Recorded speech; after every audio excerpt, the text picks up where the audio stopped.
Knicks family, what's poppin'? It's your boy, and I am back in the building. I'm glad to be back in the building. Thank you all for being here with me. And listen, the Knicks finally got their first win. Bobby Portis leads the Knicks with 28 points. As the Knicks are able to come back down 18 points, down throughout the entire game by double digits. The Knicks are able to pull ahead finally in the fourth quarter and pull out a victory, 105-98. You know, we got one of those X Factor guys to finally step up and make it happen, ladies and gentlemen. Big shout out to Bobby Portis. And while I'm saying big shout out to Bobby Portis, you already know what I'm about to say. I'm about to tell you to check out the mini doc that's on my channel. I'm going to put it in the chat in 1 second. But let's get this thing rolling, ladies and gentlemen. Let's rock.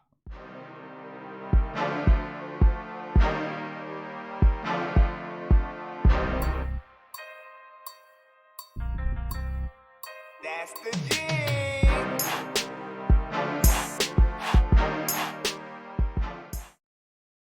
We're back in the building. Like I said, subscribe to the channel, ring that notification bell. You'll be notified anytime I go live, drop a video, or post in my community section. And I'm a little bit jealous, to be honest with you, because I wanted this win to happen Saturday at the home opener versus the Celtics when we were there with a group of people. But you know what? I'll take it. I'm satisfied with it tonight. I will take it. All right? I'm happy about it. So make sure you subscribe to the channel. If you're watching on Sportscaster, make sure you follow me on Sportscaster, all right? We're going to get into this. We're going to talk about the Knicks. We're going to talk about Bobby Portis. We got a lot of storylines and a lot of things to tackle.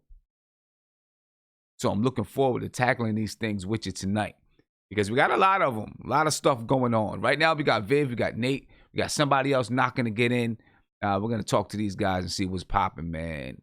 See what's going on with it. Let's see who this is knocking to get in, though. Take a look. It's Guillermo. City for real. We got OG Mark. We got Who's Mark. So, see, we got the chat popping already, ladies and gentlemen. A lot of people got a lot of things to say. Mark, look, Mark is frowning, but he knows he wants to smile. You know what I'm saying? He's just being stingy with the win, but he knows he wants to smile. So I'm coming to you first, Mark. Hold on. Give me a second. Go ahead, Mark. What's good with you, brother? Listen, man. Say this. What's up, chat? Just start Frank and RJ in the front court because defensively, they took out all three of their point guards. They couldn't do nothing when RJ and Frank was locked on. That's what won us the game. Shout out to Bobby Portis, though, but those two that played at guard spot tonight against Chicago guards. If you go watch what the guards was doing on Chicago's side, they couldn't get nothing. Good game. Good game. It's a real good game and a good win. The Knicks are 1-3 on the season now, and maybe we're starting something. This is the point where we needed to start to get some wins for real. I still have some questions. A lot of questions. We still only scored 105 points, right? But we're going to get to a lot of stuff. We're going to celebrate the win first. But let me get around to everybody. Mark, I'm going to come back to you, all right? Get around to you. We're going to celebrate the win first, though, ladies and gentlemen. That's what we're going to do because we got to do it. We finally got a win, so we got to celebrate it, all right? OG Mark, what's going on with you, brother? Can you hear me? Yeah, let me turn my mic up. Hey, turn the mic up, man. How Turn you guys that mic doing, up. all right? Doing pretty good, man. Doing pretty good. Cool. So, tell me, OG Mark, how'd you feel about the win tonight?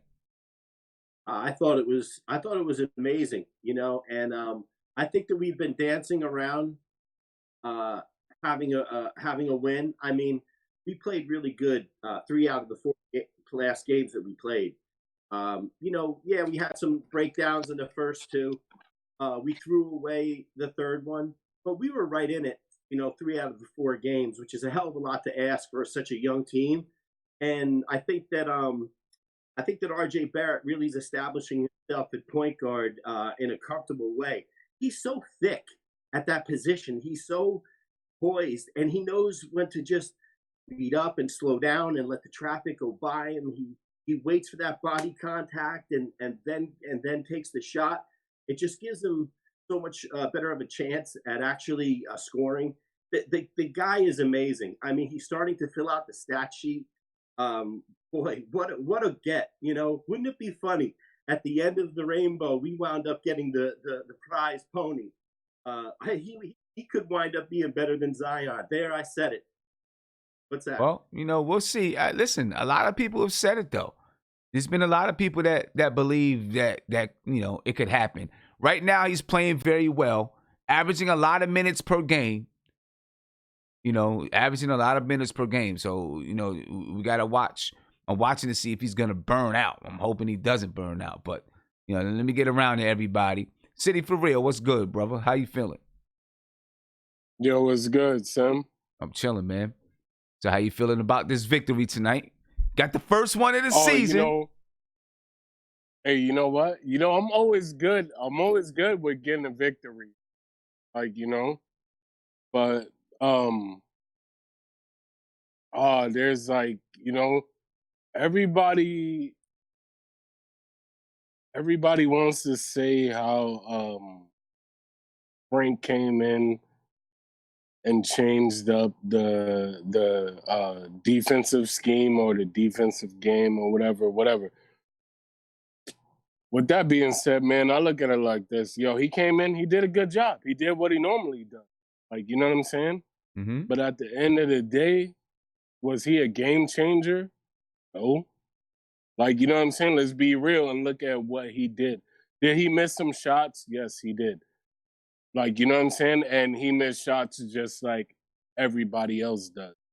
Like, you know what I mean? But our team, I would have to say, if we're trying to run this thing where we're coming, where we're always coming back, like, you know what I'm saying? Where we're always playing from behind, that ain't gonna work, bro. Like, Well, you know what I'm saying? Like, okay. that is well, you know what? That is not gonna work. I feel you, but we're gonna stick with the pot. We're gonna start with all the positive stuff first, and then we'll get to the stuff that we need to fix. I just want to celebrate the win. It's a good W, bro. Yeah, I'm all in it. I'm all in it with the win, man. Okay, because I want to celebrate the win. You know what I mean? Before we start to get into the other stuff, I want to make sure we celebrate the win because it's deserved. You know what I mean? It was hard fought, and that's the one thing about this team. Everything that we're gonna get is going to be hard fought. Every win that we get is going to be a hard fought win. You know, we're not going to get anything easy. I don't think. Listen, we're going to get more wins than we had last year. I wholeheartedly believe in that. But the wins are going to be ugly. They're going to be dirty. They're going to be rusty. They're going to come from beneath the ground. They're going to come from the cellar. You know what I'm saying? That's how those wins. That's how we're going to get those wins because our offense doesn't click. At least not yet. We need a point guard. We need somebody to really make this thing click. I mean, but we're going to get to all of that. Right now, we're going to celebrate the victory. Hard fought victory by the Knicks. 105-98 over Chicago. No, Chicago's not the best of teams in the league. That's okay, though. Got to start somewhere. And to be honest with you, like OG Mark said, we could very easily, if we had a closer, and if we had another, you know, X factor step up versus San Antonio, and versus Brooklyn, our record could be very different if we had one of those X factors step up to help us close. Anyway, Viv, go ahead, man. Yep. Hey, Sim, before we go into the process, I just want to say one real quick thing, right? Just want to offer condolences to Dennis Smith Jr. And his family for the tragedy family. So, just want to mention that real quick. But, going to the game, this was just a great, valiant effort, sticking to the positives. I mean, just the fourth quarter, and the ability to rebound and bounce back after they hit 2 dagger threes to put us down 8, right? I think what impressed me is that final stretch, the 15-0 run. where the defense just simply clamped down. I really loved the baseline out of bounds play. Thanks, Mike. That got Barrett Barrett threw it, I think, to was it Ellington who got the layup?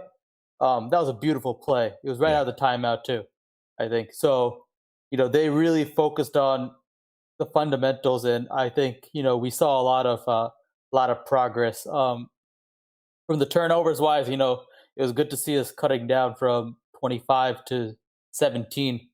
And of the 17, I mean, 8 were from Randle. We'll go into there for a separate issue. So, the turnovers really weren't that egregious team wide. So, we saw a lot of progress, and hopefully it's something that the team can build off of. Yeah. Okay. Yep. Definitely. And listen, there's a lot of stuff we got to work on. I mean, we had 51 turnovers in 3 games or something like that, right? But we're gonna get to all of that. Nate. What's going on, man? Go ahead, Nate. How you doing? I'm good. And somebody tell my man, the guest with the Knicks hat on, we need him to put his name in there because I don't know who he is. All right, got to have his name in there. Go ahead, Nate. Oh, man, I mean, this is what happens when you play defense. I mean, when like I tell my kids when I coach them, if they can't score, we win. I mean, it took a 15-0 run for us to win the game because they couldn't score. I mean, I love watching the Knicks play defense when they're all, buying into it, and I think Frank is a big reason why, the defense is playing well because he's so versatile. I mean, when you switch him, you can put him on almost the 1, 2, and 3. Not a lot of we don't have a lot of guards that can do that. But Frank, you can do that. And, I mean, yeah, he didn't make shots, but hey, it's whatever. I just love his mentality and the way he doesn't get down on himself. He keeps playing hard. And the truth is with this team, Sim, is that it's going to be a grind every night because we don't shoot a good percentage. I mean, we're very hesitant to shoot outside shots at times. It's going to be a grind. And it just comes back to the 90s Knicks. The 90s Knicks was like that. They were really good defensively. They made shots when they need to make them, but they weren't a juggernaut on offense. They hung their hat on defense and toughness. And I think if the Knicks can continue to build that. Huh? Right. I said, no, they were not a juggernaut at all. They were sincerely the opposite of a juggernaut. I'm going to tell you that. Mm-hmm. Games were 84 to 85. When the Knicks got up, when that Knicks team got up 10 points on you, sure, that was like a 20-point lead for that team. You know what I'm saying? But if they got down 10 points, that was almost like they were down 20 because they weren't scoring. Guillermo? Yo, what's up, Sim? Real quick, man. Real quick, just a quick assessment, your initial reaction. Basically, Fizdale's going to have to change his style of play. I like what I saw. Portis has to stop playing off emotion because if he does this 80% of the time or plays 80% of this consistently, he would be a beast. I love what I saw from RJ. That's a grown man. And Frank Ntilikina, man, he's making it hard for Fizdale. This is a kid who I don't think he scored a point today, but his defense was so paramount. So, okay, all right. And again, Sim, shout out to the chat. Shout out to all the guys who came out on Saturday, man. You guys are the best. Sim got the best Knicks channel out there, man. It was really fun on Saturday, man. So salute to all you guys, man. Yo, we had a great time, man. Before the game, during the game, and after the game, we just had a heck of a time. I can't wait to do it again, man. I can't wait to do it again. And shout out to Jerry. Shout out to Jerry especially because you said Frank was not important, and he probably was one of the most important players in this game tonight. So shout out to Jerry when you watch this, whether you're at work or not. This is gonna make you feel mad stupid, but salute to you too, man. All right, we're gonna break this thing down. I'm gonna get to this my man right here, and my man with the Knicks hat on. Just call me brown bag loser Knicks fan. Brown bag loser, yeah. But I asked everybody to make sure they put their name in there. You know what I'm saying, so that I can know who they are. The app is not letting me. Yeah. Okay. All right. So give me your quick assessment, man. Quick assessment of the game. I think the main. Hold on 1 second. Yeah, there you go. I think the main thing we could take away from the game is a couple of things, right? Frank need to get the minutes more, man. I mean, I'm tired of seeing Frank on the bench when he's the best defensive point guard or maybe the best defensive team player along with Mitchell. You know what I mean? That's one thing we gotta get Frank more minutes.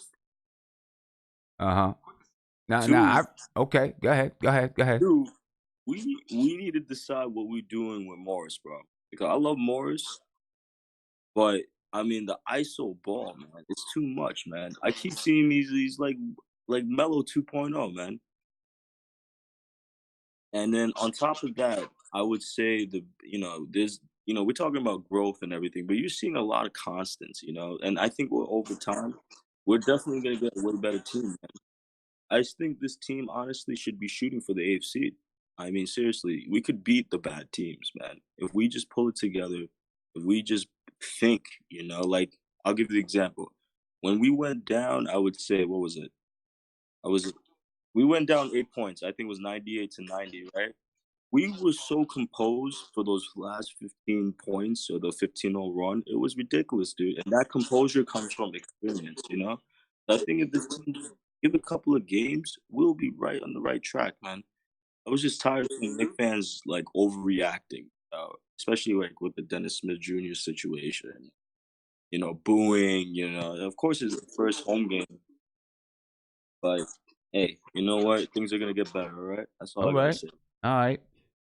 So, ladies and gentlemen, obviously the star of the show tonight was Bobby Portis playing against his old team. Bobby Portis really wanted to show out, and show out he did. He showed up and he showed out. Finally, we've been looking and waiting for this from Bobby Portis, and he finally did it. He finally came, he rebounded well tonight. He obviously shot the ball well tonight. You know what I mean? And we're going to need this from Bobby Portis. If we want to continue to get wins, we're going to need this from Bobby Portis. We need him to be that X factor off the bench. The bench played well tonight. All right, we're going to look at this matchup. We're going to look at the box scores. All right, but our bench played a very pivotal role in getting this win. And did we need this win? I'm going to tell you what. We needed this win something awful. Something awful. We couldn't go on this road trip we got coming up, going 0-4, being 0-4. All right. This game was the start of, a lighter schedule for the Knicks. So we have a chance now to go into this schedule, a light schedule, and we're going to look at the schedule. We have a chance to go into a lighter schedule and maybe piece together a couple of wins, right? And start to maybe try to get this season on track. But let's take a look at Bobby Portis and his numbers on the night. Before we do that, let's just listen. Let's take a listen to Bobby Portis first. All right, and we're going to listen to his post-game interview. Many of you guys probably already heard the post-game interview. It's all good. We're going to listen to it again. All right, we're going to listen to what Bobby Portis has to say, and while he enjoyed this victory over the Chicago Bulls, over his former team. And you know what I like that I seen at the end? Bobby Portis was clapping his teammates, his former teammates' hands and all of that.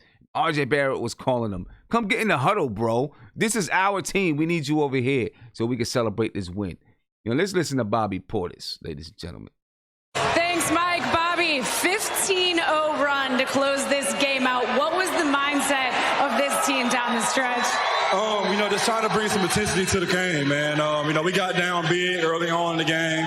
We had to fight back, but I like the resilience of our team, man. Our team didn't give up, and it was tough, but I'm happy that we pulled it out. You were absolutely phenomenal against your former Bulls team. When you're in the zone like that, can you describe to me what that's like for you? It's crazy, man. The first 3 games, I didn't have a rhythm. My first 3 games, I really was impressed about it, but I've been still still putting in the work each and every day, and always trusted my shot. So today, I'm just happy they failed and that our team got our first victory. You're second to last three to take this team up to. You're high-fiving the crowd. Next thing we hear, Bobby Portis chants. What does that feel like in the world's greatest arena?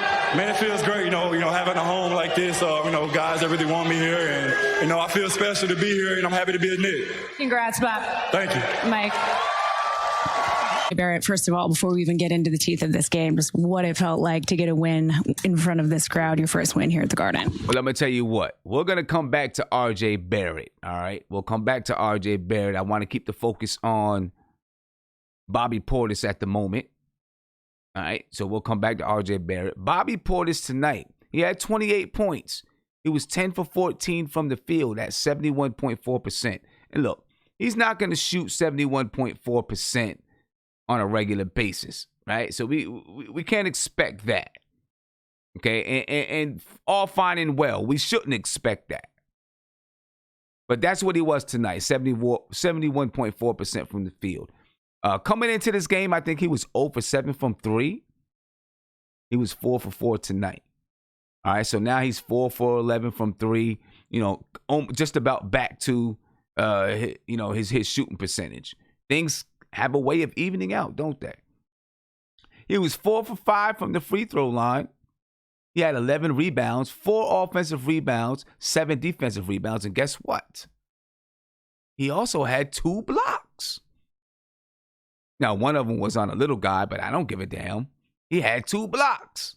Give it up for Bobby Portis, man. Bobby Portis did his thing tonight without a doubt. 28 points, 11 rebounds, 2 blocks on tonight. You know what I'm saying? Good game, big game from Bobby Portis. And let's hope that this can continue to happen. That Bobby Portis can continue to have these type of games. Because if he continues to have these type of games, look, we need Bobby Portis to have these type of games. Right? We're not going to do anything without Bobby Portis having these type of games. He can spread the floor. He can score in the post. Now, obviously, Bobby Portis is familiar with this team, familiar with the players, so he had some energy behind him. He had some motivation behind him. And we need him to bring that same motivation into every game of the season that we play. Bobby Portis can spread the floor. And his ability, we have not shot, well, I'm not going to say we haven't shot well from 3. We've had some games where we shot okay. Right? But we haven't been able to consistently score.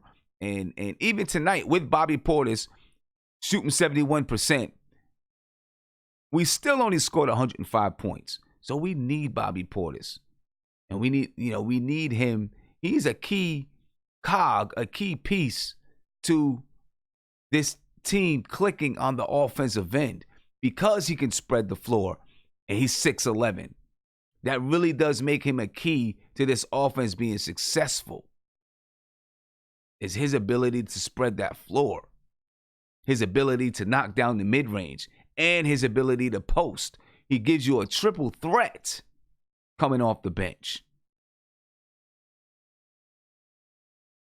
You know what I mean? It will be important for Bobby Portis to continue this play. He's not going to score 28 points a night. He's not going to shoot 71.4% from the field every night. He's not going to shoot 100% from 3 every night. Obviously, those things aren't going to happen. But if he can shoot 45, 46, 47% from the field and 40% from 3, we'll take it every night. And if he can give us 8, 9 rebounds a game, we'll take it every night. So big shout out to Bobby Portis, for having a big night for us. And while you're shouting out Bobby Portis, I do want to remind you, I know you didn't think that I was going to forget. You better not have thought I was going to forget. I want to remind you to make sure you check out the Bobby Portis mini documentary by Close Up 360. Right? Listen, you're happy about Bobby Portis tonight, you might as well celebrate it all the way. You might as well go in 100%. You know what I'm saying? Go in 100%. Look at the mini documentary. I know a lot of you have not looked at the mini documentary. Take a look at the mini documentary. Learn about Bobby Portis. Learn about his motivations. And root the brother on. All right? Root him on. Push him forward. Help push him forward. See what he's got going on in the community. I'm putting the link in the YouTube chat right now. That's right. Right? The Prodigal Son. Putting it in the chat right now. Go check it out. You know what I'm saying? Harlem Life, I appreciate you, man. But I know a lot of people didn't see it. So I want you guys to go ahead and check that out. Not right now. Check it out after the show. After this show. All right? Let me get you a phone call or two. Caller, you're on live with Nothing But Knicks. What's popping? Hi, good night. Good night. I'm good, brother. How you feeling? I'm doing good. This is Peter from Belize. So definitely tuned in tonight. You know, I didn't call in for the first two losses against the Spurs and the Nets. Those are really heartbreaking for me. You know, especially that we were in those games. You know, 'cause we could have easily been 3-1 right now. But the main thing that I noticed was that we went with Wayne Ellington late in the rotation to close out the game, and we didn't go Wayne. We went with our Frank, and that was a major difference because we're trying to trade his 3-point shooting for his defense, and he costed us those games, you know, down the stretch. You know, with the Nets, you know, we went on a 16-4 run before Kyrie, you know, hit the final 4 or 5 points of that game. Right? So we definitely squandered the first two. Definitely got beat by the Celtics. So won't talk about that much.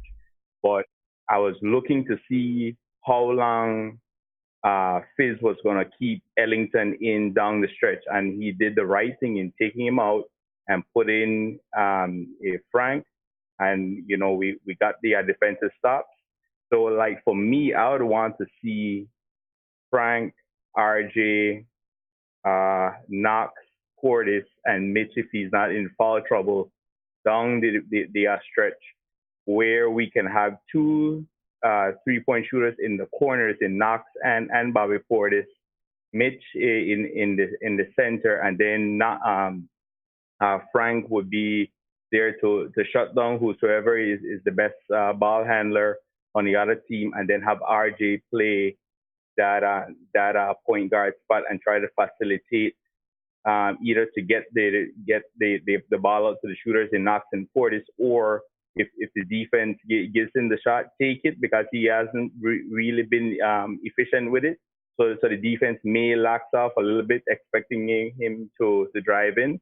But I do believe that defense may ease off of RJ for a little bit because he hasn't been a consistent shooter. So I think if the shot is there, RJ needs to take more of the shot. And I know right now it's a tough time for a DSJ. But I'm still kind of 50-50 on DSJ right now, but definitely condolences to his family and as he gets back, right? Yeah, definitely, man. Definitely condolences to his parents. And I'm glad you brought up DSJ, because I'm going to take a quick second to say this. All right. Dennis Smith Jr., I just want to say to you, on behalf of all Knicks fans, I just want to apologize for getting booed at the Garden.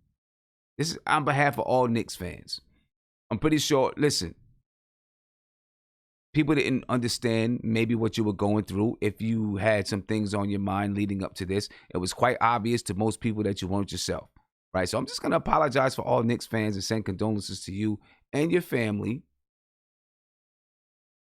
All right. And, you know, you are in our hearts and you're in our prayers. Trust me, Knicks fans support you. We're just passionate. So I apologize for all Knicks fans. And I think all Knicks fans would probably back up my sentiments. All right, Dennis Smith Jr. So, we as Knicks fans, we are human. And when you get traded for Kristaps, no Knicks fan can tell me right now that they are not watching Mavericks games. I am keeping an eye on Kristaps and what he is doing over there. So we are definitely looking on the other side of the fence and seeing what he's doing. And then we're looking at DSJ, who was the main trade piece, and that is where the resentment, if you want to say, the early resentment for him. And New York fans can be very, very brutal. So I'm not sure if he may get a fair chance in New York to really do well. The way things are right now, it really is. It's a tough situation for all three guards. It may be a little bit tougher for Dennis Smith Jr. and Frank Ntilikina than it is for Elfrid Payton, because Elfrid Payton's been in the league for a little while. These guys, they're going on their third year in the league. They're very young, and they're trying to learn the basketball game. And the way things are set up with the Knicks right now, it could be a confusing situation. But we'll see. We'll talk about that a little bit later as well. You know what I mean? But hey, man, what do you think about the Ellington being in the rotation to close? Do you feel like Ellington really cost us those first two games, not being able to hit threes after I think he hit two big threes in that 16-4 run, but then went cold, and then he was just a liability on defense. So I think Fizz, really did well tonight in his rotation. I think it's a rotation that really led to that 15-0 run.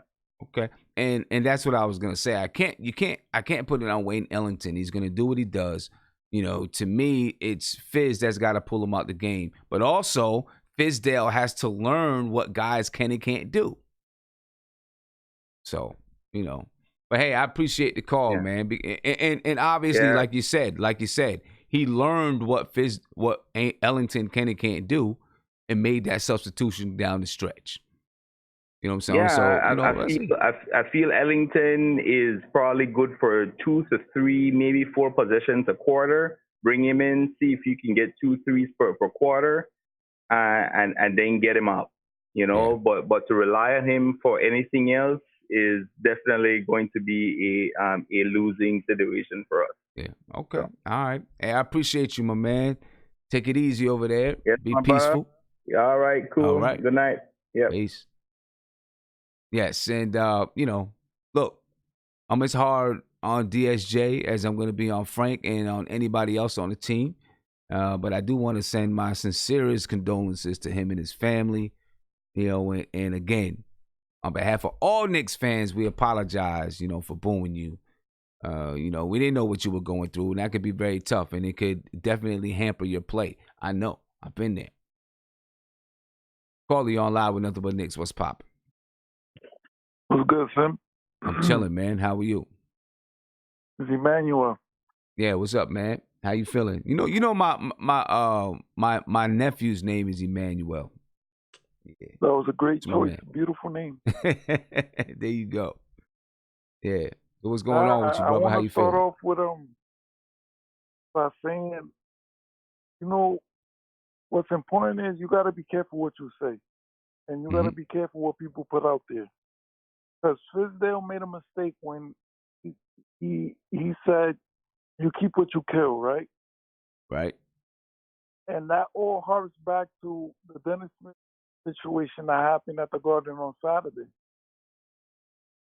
What You're people right. are not understanding, the people that complained about him on Twitter, about Knicks fans booing Dennis Smith Jr., it wasn't about DSJ. It was about the coach's decision of not playing Frank when Dennis Smith is hurt, and Frank could come in the game and play defense.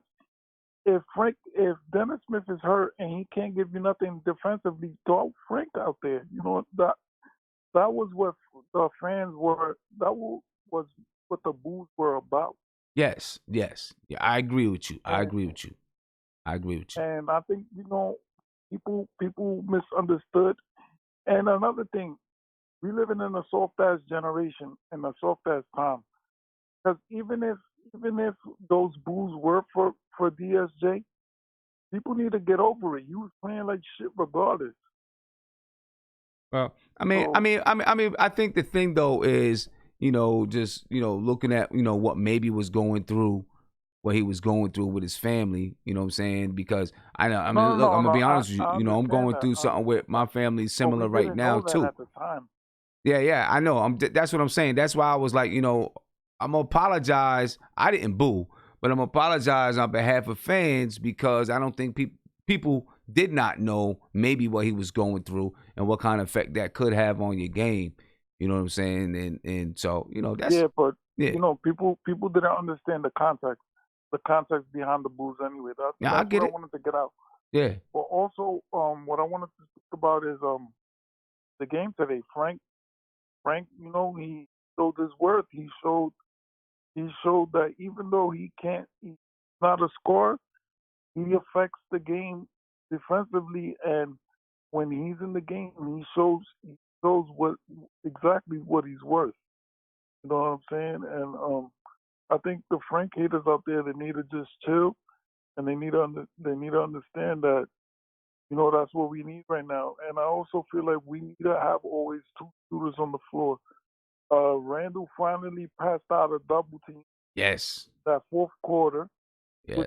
which was what I've been calling for the entire time. Dude, you get doubled, kick it out. And I promise you that that's going to help you at the end, because once that starts happening, dudes are going to stop doubling you because they have to start paying attention to the shooters. So that's going to come back on you, and you're going to end up getting the advantage. You end up getting that one-on-one that you need and you want. Nah, I'm with you, That's man. another thing. Also, Morris. I think Knox got to start coming in for Morris. Yeah, I was thinking throughout the game too. I was thinking a little. I was just watching the style of play. Listen, Knox, when he does go off the dribble, he makes a quick decision to go off the dribble. There's no stand-in, dribble, and shoot. Morris does that, and it brings the offense a lot of times to a screeching halt. You know what I'm saying? He doesn't pass the ball. Yeah. Morris doesn't pass the ball. The ball stops with him. And also, it's like last year, Knox took a lot of heat. But people don't remember that Knox last year was the primary option on offense for a good portion of the season. He was just a 19-year-old rookie. This year, he's becoming more efficient because the heat is not on him necessarily. There's more options, so he's able to do what he does, and he's doing that at an efficient rate. He is. And Knox is playing. Take away from others while he's doing it. Yeah, Knox is definitely playing well, man. Big shout out to him. He's definitely playing well so far this season. He's an unsung hero. He's the unsung hero of this team. I feel like Knox is probably my favorite player. Okay. To be honest. All right. Hey, Emmanuel, I appreciate the call, man. All right, no doubt, man. All right, man. Have a good one. Yeah, definitely, man. Kevin Knox is doing his thing. You know what I mean? Kevin Knox is having a good season so far. He's doing his thing. He really does give us a punch off the bench. He's a threat. Every time he shoots the ball from three, he can knock it down from mid-range, and he's doing a good job finishing when he goes to the basket. He's been doing it all. We've played 4 games so far, but 1-3 on the season, and Knox has played well in just about all of those games. And he's playing his role, playing his role well. We'll talk about Marcus Morris. I'm gonna get one more phone call, and then we're gonna move on. Caller, you're on live with Nothing But Knicks. What's popping? Hey, what's up, Sam? My name D. I'm from Connecticut. First time caller. Been watching forever. Good, D. Appreciate it. Nice to meet you. I just wanted to get up here and just say, I've been watching for the season, and off the bat, we don't need Morris and Randle starting. I take the win tonight. But we don't need Morris and Randle starting together. They're the same player. They both to take the ball. Okay, starting together, you mean? This doesn't work. You mean starting together. You're saying you don't need them starting together. Yeah, I can hear you. Can you hear me? Yeah, I hear you. Yeah, so you're saying you don't need them starting together, but you need one of them to start. One of them have to start, yeah. I say Randle start. But Morris can't be up on the small forward with him. It's just not working. They're the same player. It's just not working. That's my opinion, though. But I'm seeing it not working out, and it won't work for the rest of the season. I'll give it like 3 more games together before Fizz make a decision on that. But we need to start Frank. Frank is the man. Frank, the offense, he's not scoring, but you got to understand, man, he's keeping, when you think New York from the 90s all the way up, you think defense. This is why New York fans love Frank, because they're thinking defense first. You know, forget the scoring. We need defense, man. We got like 13 other players that score. That's all they want to do. We need the defense, and we need somebody that knows IQ for the game of basketball. And Frank will get there.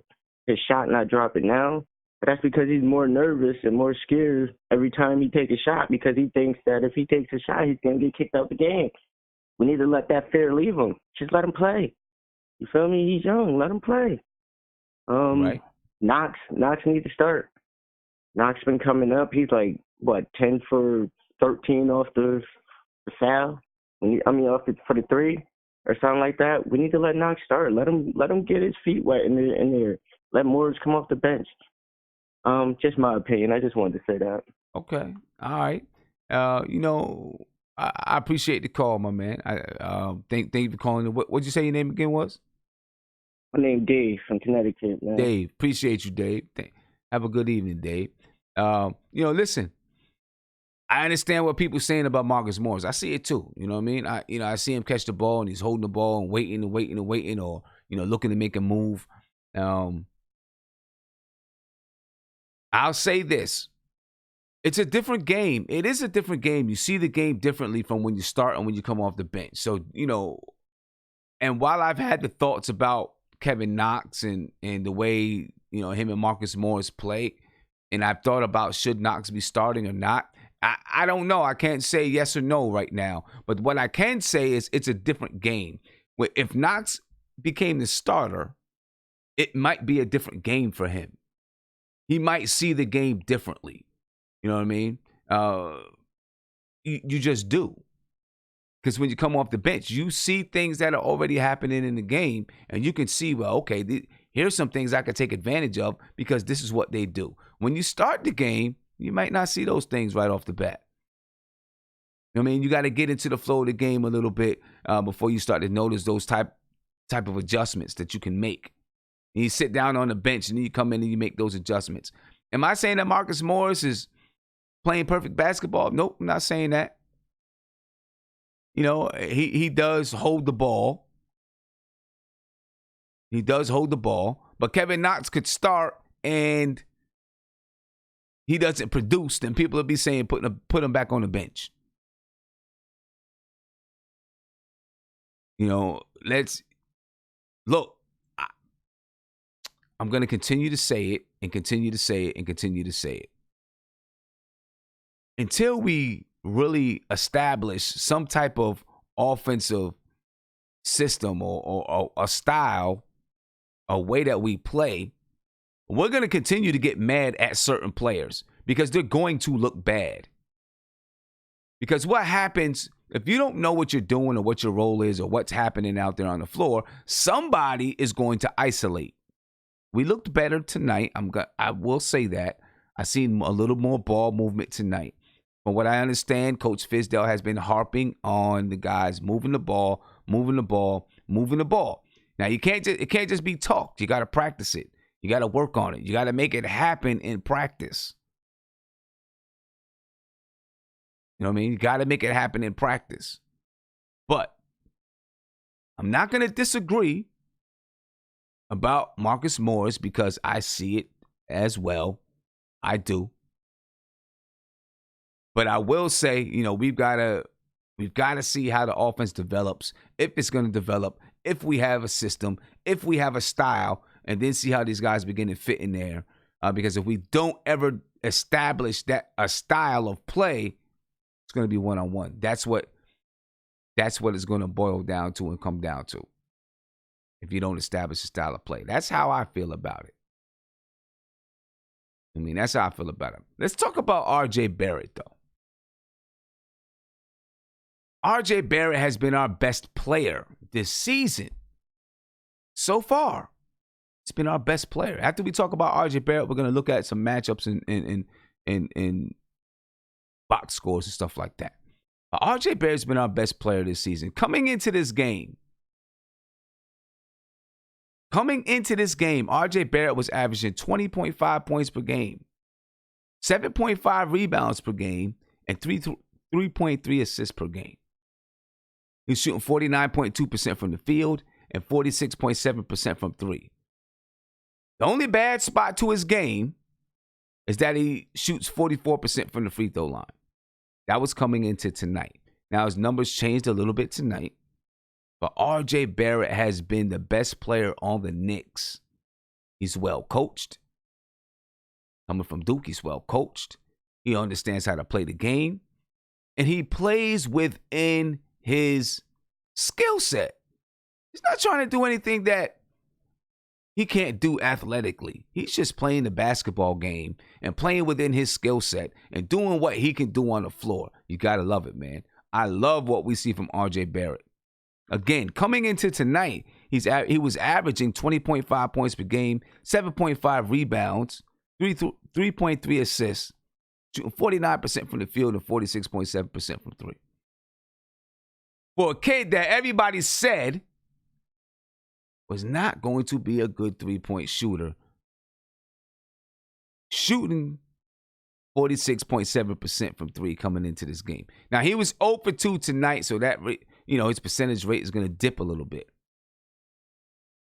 But, man, this kid is hooping, and he's averaging 37 minutes a game. Coming into tonight. That was coming into tonight. We'll have to see how those minutes, how everything balances out with tonight's minutes. But let's take a listen to R.J. Barrett. Then after R.J. Barrett, we'll go ahead and break down some of the box scores and all that kind of stuff. This is R.J. Barrett on tonight's win, ladies and gentlemen. Barrett, first of all, before we even get into the teeth of this game, just what it felt like to get a win in front of this crowd, your first win here at the Garden. Felt great. I mean, first one in the Garden, it was electric. It was crazy in there. Bobby Portis starts hitting shots. Just you hear the whole crowd going crazy. So it was an amazing feeling. For you, what were you focusing on? 15-0 run late. You guys had to get it done on both ends of the floor. Where was your mind? Getting stops. And, we got them. And then on the offensive end, just moving the ball. And we did that well. And we started to get open shots. And, that's how we won the game. You're talking about moving the ball. Coaches talked a lot about how the trust thing takes time with the team coming together. Did you feel like that clicked tonight on a different level? For sure. They were doubling on the pick and roll, hit Julius making great plays, in the middle of the key. So, credit to him. And then the guys made their shots. And what did you see from Bobby Portis tonight? That's the same Bobby Portis I see every day. He's a fighter. He willed us at the end to that win, and, we're going to need him all season. Tino run to close this. All right. So before we get to Julius Randle, let's finish. Let's talk about R.J. Barrett a little bit. And I want to know, what you guys see from R.J. Barrett so far and how you feel about it so far. All right. I know I'm super duper excited with what I see from R.J. Barrett. Right? Let me get to these guys in video chat. I know, they're itching and bumping at the gums to say something. Nate, I'm coming to you, bro. Yeah, man. So far, man, R.J. Barrett tonight, he had 19 points and 15 rebounds. That's what R.J. Barrett had tonight. So you know what I see when I watch R.J. Barrett play? Yeah, what was that? I see Harden. I see the ability to get in the paint, get buckets. He needs to get more fouls, but I'm gonna think it's a rookie. He's not gonna get as many fouls. But I don't see Harden though. I don't see Harden at all. The way he plays in the paint, I don't see Harden at all. Because when Harden gets the rock, he's mainly looking to go get a bucket for himself. R.J. Barrett, he's very calculating when he goes to get a bucket. He doesn't just get the ball and just, okay, I'm going to get a bucket. You know what I'm saying? Right. He's dribbling. He's protecting the ball with his shoulder. He's looking for a better pass. And if there's nothing better, then he takes what's his. You know what I'm saying? So I don't see a lot, to me, I don't see a lot of Harden with R.J. Barrett. Okay, so let me rephrase that. When I see Harden, I see his craft. I see the craftiness of Harden. I see the ability to, use both hands to get into the paint and get those and ones or get those buckets right at the cup. I'm not saying that he has all Harden in him. I'm just saying that when I look at the way he plays, at least inside the paint, with his moves and craftiness, I just see I see Harden. And a lot of people when he was getting drafted or he was being scouted, a lot of people said there were some tendencies of Harden. Of course, he's got to work on a jump I don't know. shot. I just don't see the same tendencies. I mean, maybe, they're left-handed, so people, look at that they're left-handed. I don't see the same style of play. James Harden gets the ball, and he dribbles it out till he gets his shot. RJ Barrett doesn't do that. If RJ Barrett doesn't have a shot, he gets the ball out of his hands, or and he looks for a better pass. Now craftiness, I'll give you that. He does have that. This similar with being crafty That's probably what around I'm the basket. leaning more towards when I say Harden is his craftiness, because neither one are both athletic, and they're just crafty at getting into the paint. They know how to do it. Now I agree that Barrett is probably more smarter and a playmaker than Harden is. Inside the paint, like he knows how to make the right decisions. I agree with you wholeheartedly on that. And the fact is, he's a hell of a lot better defender than Harden will ever be in his career. I mean, this kid, like I told you, huh? No, I said he's a very good defender. Yeah, like I told you, man, this guy is gonna be the next best two-way player. I mean, the guy just has got to work on a jump shot, man. And for the love of God, make some free throws, man, because he's gonna be at the line in critical moments of the games. He's got to make those free throws, man. It's pathetic that he shoots like 70% from free throws. He shoots 44% from free throws this season so far. Yeah, I mean he was bad at Duke, but he's got to get better. But everybody needs something to work on. So he has that to work on, and if he begins to the rebounds, man, 15 rebounds for a guard, man. That's Russell Westbrook numbers right there. That's impressive. And he's averaging 7.5 on the season. So yeah, that's big news. That's big time, man. Big time. Guillermo, I'm gonna come to you, man. RJ Barrett, right now he's our leading scorer. Right? Yep. He's our leading scorer, 20 points per game. I don't think anybody predicted that he was going to be our leading scorer. And I'm going to be honest with you. I'm not sure if I see that as changing. You know why? Because, like I said, he's very calculative. He's very calculative at the way that he takes his shots, the shots that he wants to take. He doesn't just barrel into the paint like Julius Randle. He barrels into the paint. He's emotional. Bobby Portis too emotional, son. Like he lives up for these games, and then next game he's gonna be can you hear me? I guess Guillermo can't hear me. I'm talking to Guillermo, and I don't know. He's talking about Bobby Portis. No, Isaiah was coming. Yeah, Isaiah came in a chat, and Sim, you were going on some soliloquy versus just coming straight to the person you want to talk to. You know how you came do, Sim. right to you. What are you talking? I said Guillermo. Hold up. I guess he didn't hear. I said Guillermo. Coming to you, and I asked you about RJ Barrett, and I said something, and then you just started talking about Bobby Portis. I apologize. Isaiah came to me and was bringing up Bobby Portis. He was actually confirming a point you made about Bobby Portis having a good game today, because you said this on Saturday. So he was giving you props. So I was just confirming. So I apologize I didn't know when you unmuted me, so my bad. But RJ Barrett, This is my favorite RJ Barrett, right?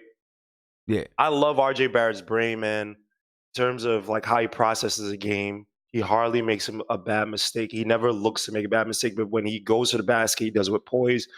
He does it adroitly. He's a smart player, tough player, confident. And he's slowly improving. He must be in the gym shooting threes, even though his jump is not perfect. His form's not bad, but jump's not perfect, whatever. This kid's always looking to improve. Here's an issue. Because, and Sim, we talked about this on Saturday. When we watched from the bird's eye view, we saw how bad or the lack of movement that offense has. And the thing that scares me is that Fizdale's going to lean heavily on a guy like RJ Barrett to keep slashing to the basket and make plays. And that could put a lot of minutes on his knees, on his body, and he's still growing. We saw with Trier that when he finds a guy who can score and be that scorer, he kind of uses them a lot, and it could be the detriment of the team. Now, I think that RJ Barrett has a better head on his shoulders than Trier coming in as a rookie. but you don't need to burn out the kid. You don't, because the kid gets to the basket, get to the cup. Don't burn him out. You put in a little bit too much pressure on him. You should make your offense a little bit more multifaceted. Move more than one guy who's sending a pick around. Get guys open in space. I love what they did when, RJ had the double team. It is RJ. He had the double team pass to Randle. Randle's at the foul line. That's when he made better decisions versus Randle being you know what I mean? Let the offense be a little bit more multifaceted so you're not dependent on. I want RJ to be a leading scorer? Yeah, that'd be cool. But we don't need to rush him. We don't need to. You actually stifle his development by saying, all right, here's this one way how to play. And because you've been doing well at it, just keep doing that. Versus have the RJ as the guy who's moving around. We saw him even on Saturday. He was moving off the ball well, cutting to the basket, stuff like that. So but look, I just don't want this kid to be averaging 39 minutes a game and stuff like that. Yeah. And, he might get into a bad injury here and there, or we're depending on him too much to kind of bring us out of tough spots, blah, blah. We saw there's other way to win. Tonight we won with defense. Portis had a really good game. I'm not taking anything away from RJ had a good game. But there's also other ways to win. Play good defense so you kind of stifle them and then make a run or keep the game level. Get your shooters involved. Get Knox involved. I didn't see Trey. I don't know if Trey's hurt or whatever. But get guys like Trey involved. Play pick and roll up top. But have your offense a little bit more multifaceted versus the dribble handoff thing or the dribble into the corner. If you can't beat your man, then you pass it out to the top of the key. But RJ Barrett, as much as I like him, I don't want us to burn him out. I want to see this kid have a long 15-year career with the Knicks.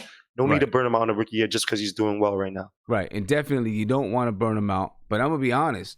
I don't see him in the way that he plays, in the way that I see Randle play right now. RJ Barrett may continue to be the leading scorer on the team. And not that he's trying to be, just because he knows how to play the right way. You know what I'm saying? I mean, he took 15 shots today, I think it was, right? Something like that. I think he took something like 15 shots today. The thing with RJ Barrett, if RJ Barrett is our leading scorer, there's one of two things, right? Is either our offense is not good or RJ Barrett is just that good. Because if he could be that efficient, you're taking 15 shots a game. That's not a whole lot. It's a good amount, but it's not a crazy amount for a guy who's probably one of your primary scorers right now. Excuse me. I mean, he's shooting 49% from the field. No. I'm not. That's what I'm saying. And it's 15 shots. Like I remember back in the day, Baron Davis would take like 30 shots a game. You know what I mean? Like it's not. It's not astronomical amounts. So if he can be our leader scorer, he's only taking 15 shots a game. That's very efficient, which is great. It's beautiful. And you see how he plays. He doesn't take bad shots. He's driving to the basket. He's adept. He's really adept with his left hand side. So if he's doing that, God bless him. I just don't want Fizdale because we know how Fizdale. I'm sorry. I'm not saying we should fire him, and all this. I know people want him gone. Fizdale offense is just not. It's not elevated from last year's sim. If you watch what he did last year, can you tell me anything differently that he's running besides the personality he has? No, not much. Not much. Maybe there's a few, different movements here or there that maybe he stole from another team, from some of the players that, have come in this season, but nothing innovative. You know what I'm saying? Nothing. Right. He still wants somebody to beat their guy to the dribble. He wants the big man to play down low and beat him off the post up and stuff like that. And yes, that's nice. That's good when you can get nice little 10-4, 16-0 runs. Guys get hot. But you need something where, all right, my guys aren't hot, but I can get them easy possessions. I can get them high percentage shots, guys cutting to the basket. You know what I mean? Guys are open in space with passing the ball around. More than two guys are moving away from the ball. And then when I look up, a guy's curling around, you could make him that pass. You know how Ellington had with the three threes he made against the Nets. And, obviously they adapted to it. But, stuff like that, that's what makes your offense dangerous, more multifaceted, and takes pressure off of guys like RJ. I want RJ to be a leader of his team. I just don't want this guy to burn out, drive him to the basket. I don't know how many times his knees were, and he's still growing. No need to wear out these guys, man. Add more. Yeah, no, I'm saying I feel you, man. But he's probably gonna. We'll see what he does. I'm gonna see. We'll be watching to see what he does in that aspect. Talking about RJ Barrett and the minutes that he's getting. 38 minutes, 37 minutes a night. That's a heck of a lot of minutes for a young guy, for a rookie, man. But I don't know. He's going to keep him on the floor. He does so much for us already. he's probably going to keep giving them those minutes. I'm going to come back to the rest of you guys because I want to know this. What has changed so much coming from college to the NBA? At least so far, the first 4 games of the season. A lot of people looked and thought that RJ Barrett was going to be a jacker. A lot of people, there were a lot of people thinking RJ Barrett was going to be a jacker. He is not that. He's not that at all. You know what I'm saying? What's changed? Or is it just, well, we'll talk about it. But anyway, I want to get to some stats. Look at some stats from the game. All right, let's check out some stats from the game. Let's start off with I don't want to start off with the box score. Let's look at the matchup first. Let's start breaking down the matchup of the game tonight. All right, the Knicks defeated the Chicago Bulls 105-98 for their first win of the season, and they had to do it in dramatic form, ladies and gentlemen. Dramatic form. The Knicks in the first quarter were down 18 points already. And it was a putrid first quarter, a terrible first quarter. I was driving home, watching the game. And the first quarter, I was already depressed. I almost ran into the back of somebody. I was so pissed off at the way that they played, the way that they was playing in the first quarter. They were playing terrible. You see it. The Knicks were down 33-15 at the end of the first quarter. They climbed back in it in the second quarter. This is something that the Knicks have done throughout the entire season so far. And the season's only been 4 games old. But this is what the Knicks have done. This is what they've had to do. So they climbed back in it in the second quarter. They won the second quarter 27-19. The Knicks went into the half down 10. They won the third quarter. They went into the fourth quarter down 8 points. But listen, it's not like they just won the third quarter and that's it. The Bulls continuously built the lead, then the Knicks would trim it. The Bulls would build a lead, then the Knicks would trim it. They built the lead, then the Knicks would trim it. Finally, in the fourth quarter, the Knicks were able to just take over. The Knicks won the fourth quarter 33-18 to get their first victory of the season behind Bobby Portis, who led the team with 28 points. And we'll look at those box scores in a minute. The Bulls' biggest lead was 18. The Knicks' biggest lead was 7. The game was tied twice. The longest run by any team was 15. The lead changed one time because the Knicks only led one time. Well, they got the lead once and they never gave it back. The Knicks had 63 rebounds tonight, ladies and gentlemen. 63 rebounds. We needed that from this team because they have the personnel. In my opinion, the Knicks have the personnel to be the best rebounding team in the league. Bobby Portis, Julius Randle, Mitchell Robinson, Marcus Morris, RJ freaking Barrett. Guys can rebound the basketball. To me, they can be the best rebounding team in the league. The Knicks had 63 rebounds tonight, 25 offensive rebounds. And look at this.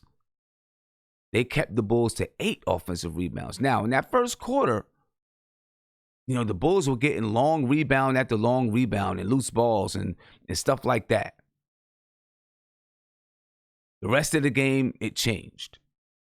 The Knicks had 25 offensive rebounds, 38 defensive rebounds. Again, the Knicks only had 19 assists on the night. You'd like to see better than that, 19 assists.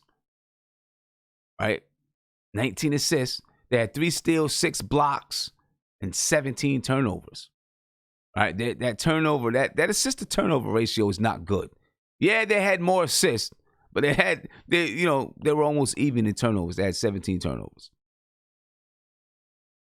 The Knicks shot 41.8% from the field. They're still shooting low from the field, still a low percentage. They won this game the dirty way. They grinded it out.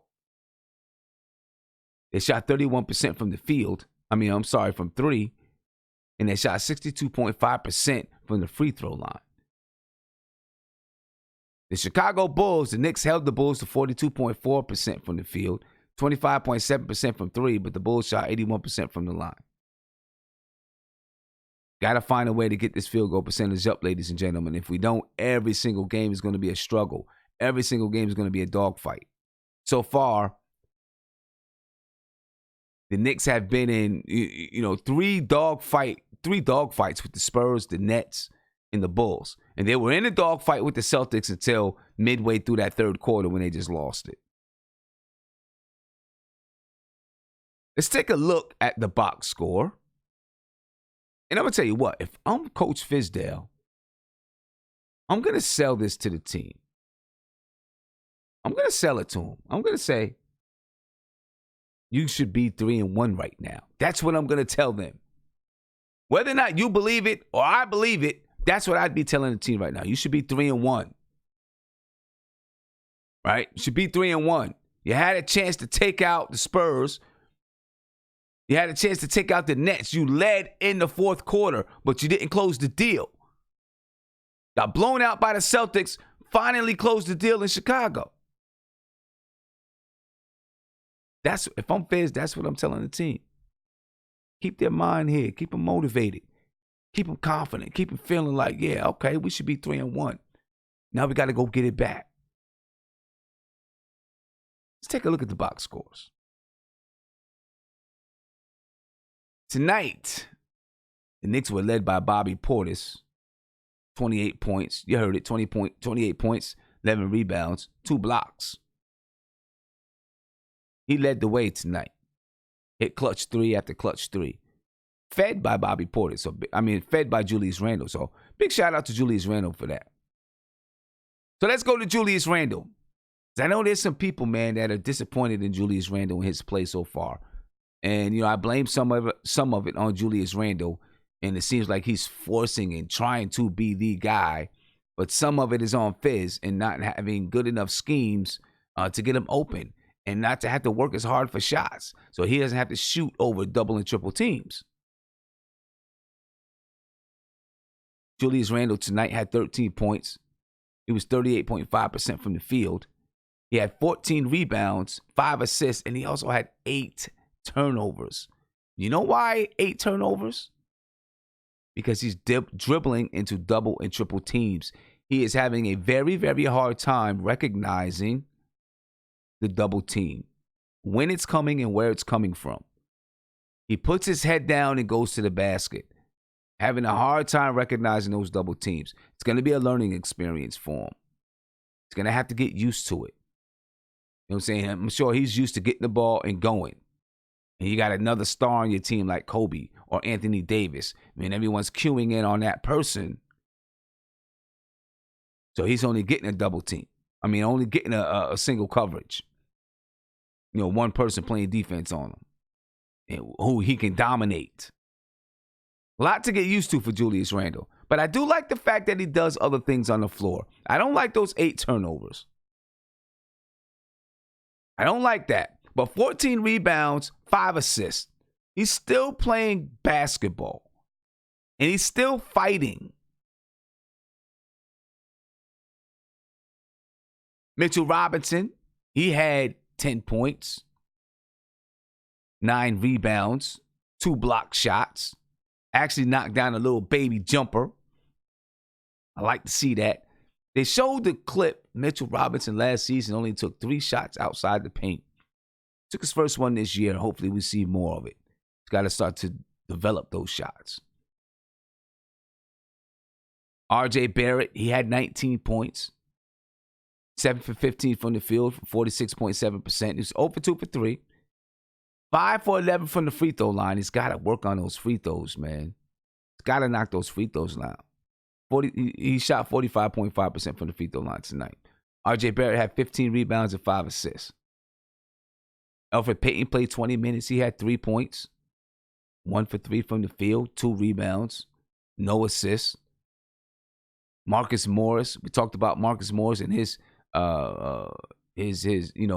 that he holds the basketball. He had 10 points, took 13 shots, shot 30.8% from the field, had 5 rebounds. Frank Ntilikina played 22 minutes, finally getting some time, finally getting a chance to touch the floor. Frank Ntilikina played 22 minutes tonight. He was 0 for 6 from the field, 0 for 4 from 3, obviously. Didn't shoot any free throws, had 2 rebounds, 3 assists, and 3 turnovers. But he definitely made his mark defensively, so much so that David Fizdale had to bring him back in the fourth quarter to finish out that game because he made his mark defensively. Made his mark defensively. We'll see if he can get into the offensive side, man, ever get into the offensive flow of the game and start knocking down shots. I don't know what it is. Listen, I was watching him in warm-ups on Saturday night, and his shot looked smooth. The jumper looked smooth, and he was knocking it down. And it's like, if he could just do this in the game, man, be solid. Be solid. Kevin Knox played 16 minutes. He had 14 points. He was 4 for 9 from the field for 44.4%. 2 for 5 from 3. Shooting 40% from 3. That's his goal for the season. 4 for 4 from the free throw line. He had 2 rebounds, 2 assists, 2 turnovers, and 1 steal. Wayne Ellington played 21 minutes. He had 8 points. He was 3 for 8 from the field, 2 for 7 from 3. He had 2 rebounds, 2 assists. So the Knicks tonight played 1, 2, 3, 4, 5, 6, 7, 8, 9 players. All right, 10 players. Taj Gibson played 6 minutes. Ignaz Brazdeikis, Damian Dotson, Alonzo Trier, none of those guys saw the floor. And look, we're going to continue. People are going to continue to call for Trier. But we all knew that there were going to be certain players that didn't see the light of day sometimes. I don't know if Trier should be one of those guys, but, you can't. It's hard to complain when you got to win. When the team won, it's hard to complain about much. The Knicks won their first game of the season, 105-98, ladies and gentlemen. Let's listen to Julius Randle. And then I'm going to get back to the video chat. We'll finish talking about R.J. Barrett. Then we'll talk about Julius Randle. All right, let's take a listen to Julius Randle right now.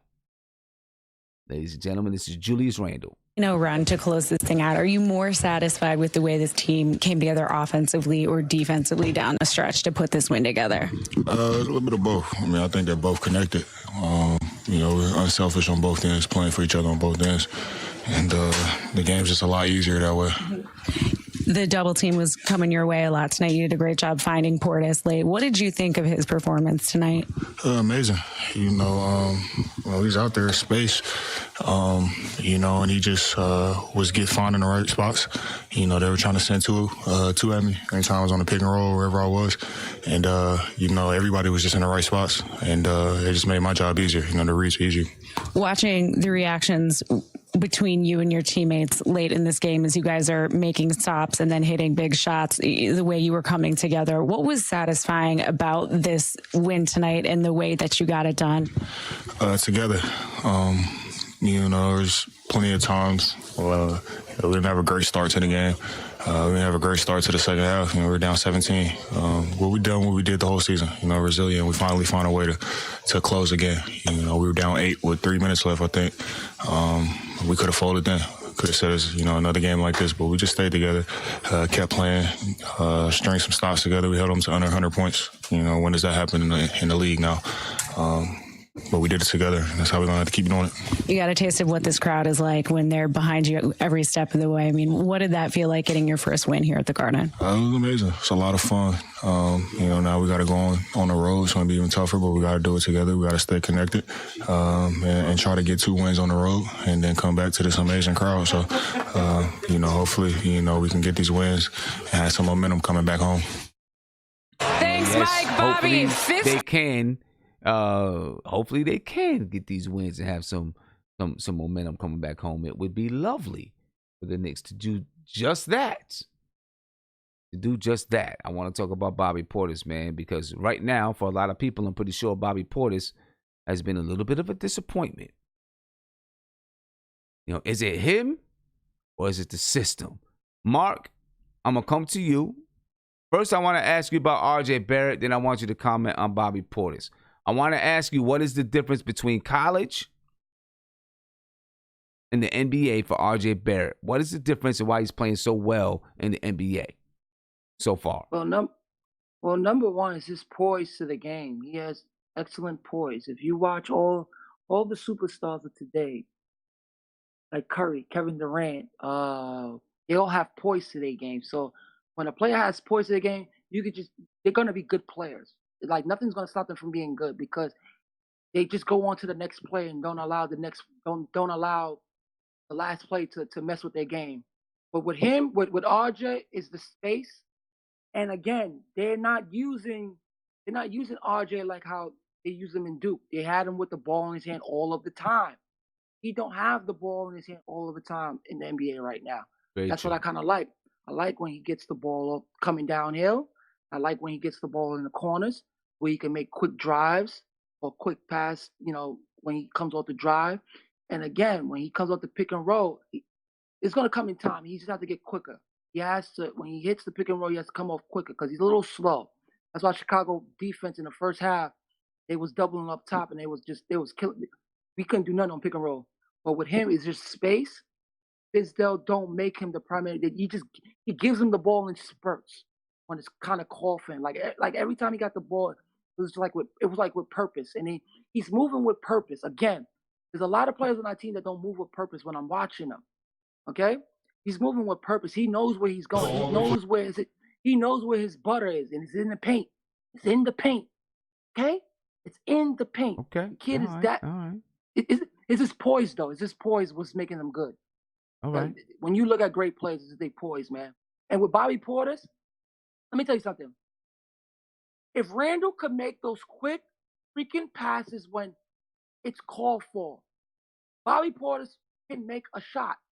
But when he goes with them 8 turnovers tonight, trying to score on 4 people at one time, Sim, literally, he has no type of IQ, bro. Honestly, bro. Every time he got the ball under the paint, it called for him to pass the ball because Chicago was sending triples and doubles at him. And he just kept going up. Like he is a above the rim type of guy. He's a below the rim guy. Well, why is he doing that? Make the quick pass. Well, my only thing is, but look, my only thing is this, is that he's just learning this. This is his first time being in this situation.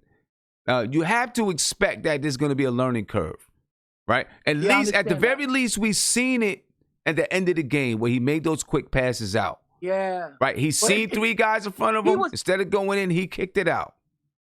But when you watch those 2 plays, he was so tentative.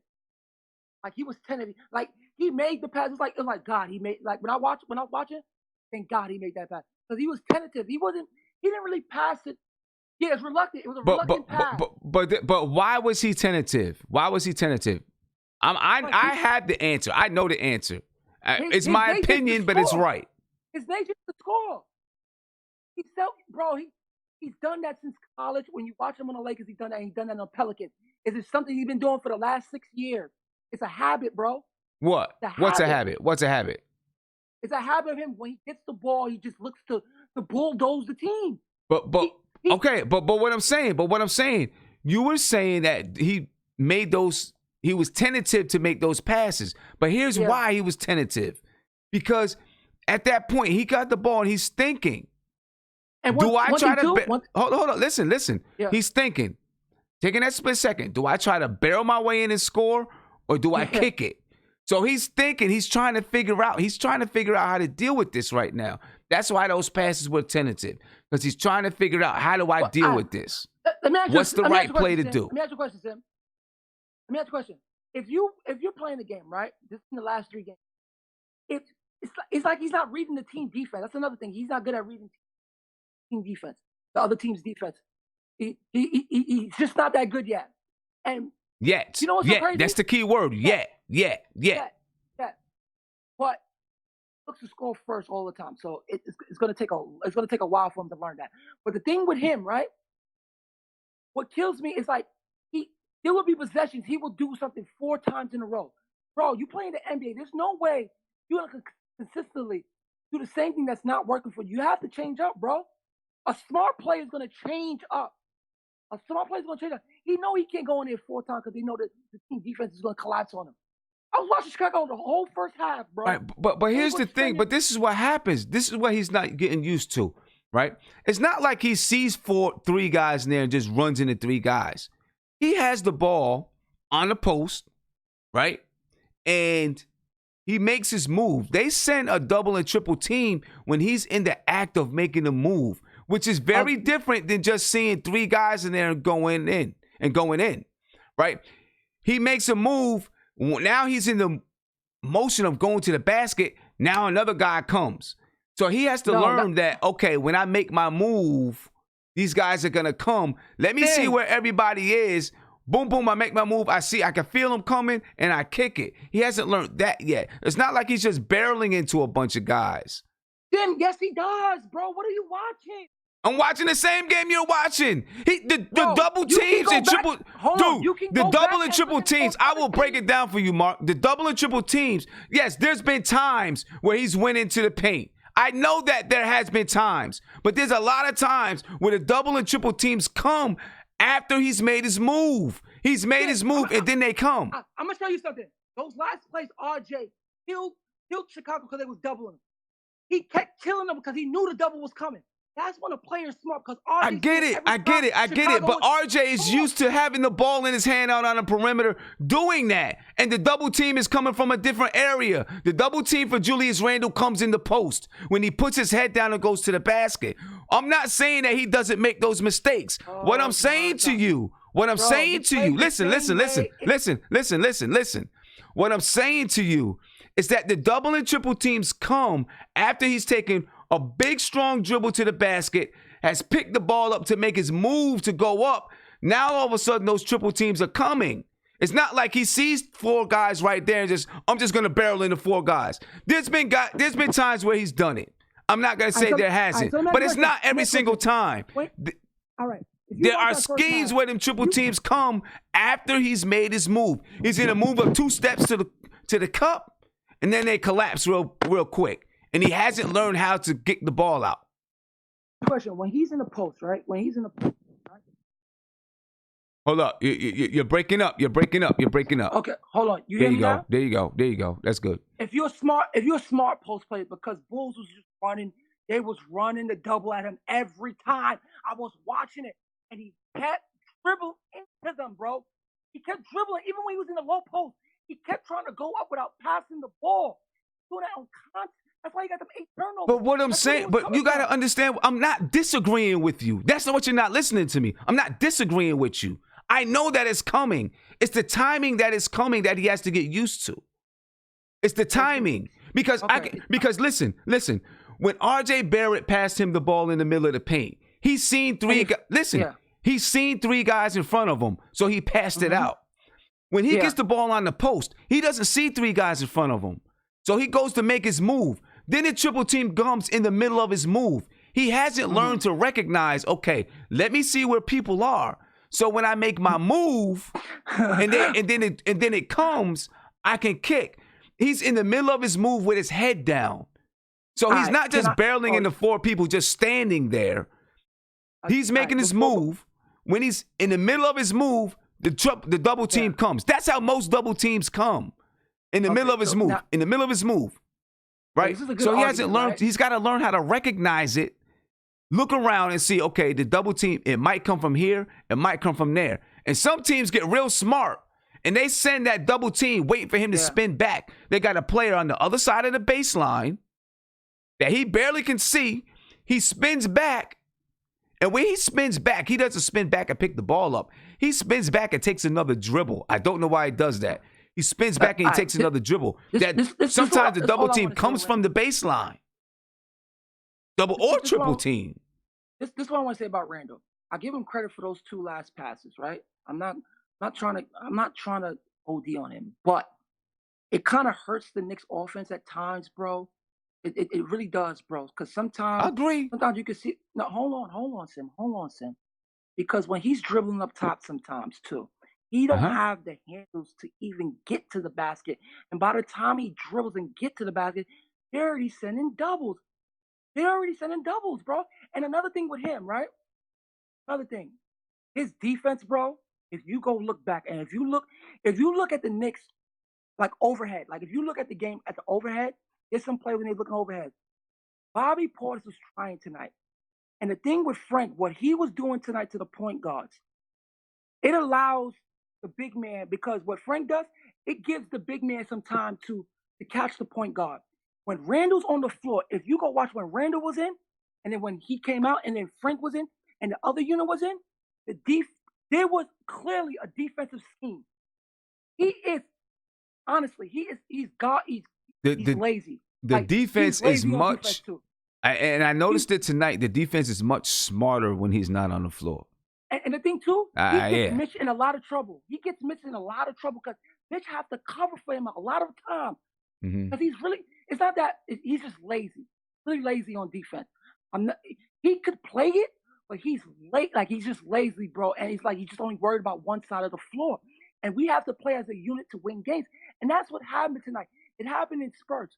When Fizdale subbed in, when he had Knox on the floor, he had Knox with Wayne Ellington and Frank on the floor. I just want to see that RJ and Frank backcourt, because what they do to point guards, because I got to give them the bulk of the credit, because the end of the third quarter going to the fourth, go look at the point guard shot chart. They shut them down, and all of them was lower than 45% shooting, bro. And that's what helped us stay in the game, because in the first quarter, the point guards was just flying on Elfrid Payton. They was just flying on him. They was flying on him. Frank has it, so I don't care. Listen, bro. He sets the tone for us defensively. It's just different when he's on the floor, and it clearly showed tonight. It is. He had It 0 is. points. Yeah, 0 he points, ruined but it didn't really matter. Yeah. Yo, he ruined Chicago's offense in the third quarter. Go watch it. I had to go back and watch it again. He ruined it. They couldn't run a simple set. He just ruined it. And RJ, one thing I like about him, he's not good on the pick and roll, but goddamn, he tries. And when you have Frank right there to just clean up for you, that's what he need to go with. I don't want to see. So look at this, Mark. Check this out. Yeah. Check this out. San Antonio Spurs. Spurs. Go ahead, bro. Scored 120 points on us. Mm-hmm. We lose. Yeah. The Brooklyn Nets scored 113 points on us. Now, we was in that lose. game, bro. That was I know. I'm not saying we wasn't in the game, but they still scored 113 points. We was in the San Antonio game too. We had a lead. Yeah. Right? They scored 113 points. The Boston Celtics. Yeah, they creamed us. They did. What they score on? What the Celtics score? They scored about like 130, bro. 118. They scored 118. It was 118.95. Okay. Right? Tonight, the Chicago Bulls scored 98. Is it a coincidence? Is it a coincidence, or is it because Frank Ntilikina was playing? Frank, let me tell you something, Sim. I was watching him diligently, how he ruined Chicago's offense. Just go look from the first to the third quarter. Go look how the point guards was doing instead of thinking. He made the point guards into thinking point guards, meaning that they don't know what they want to do. They was frantic. You got to make point guards think of their next move, not make them do. I feel you. Because if you allow a point guard to do, they're going to have a field day. Like I just told Stephen Curry today. I agree. They're going to have a field day. That's one thing. When you have him and RJ don't have to handle the ball all the time. Frank can handle it. You could play off each other like that and allow RJ to be the offensive play and just let Frank take a shot when it's warrant for him. But other than that, defensively, we have to set the tone with him first quarters, because I don't like first quarter plays where we have by the end of the game we have to fight back. We're always fighting back.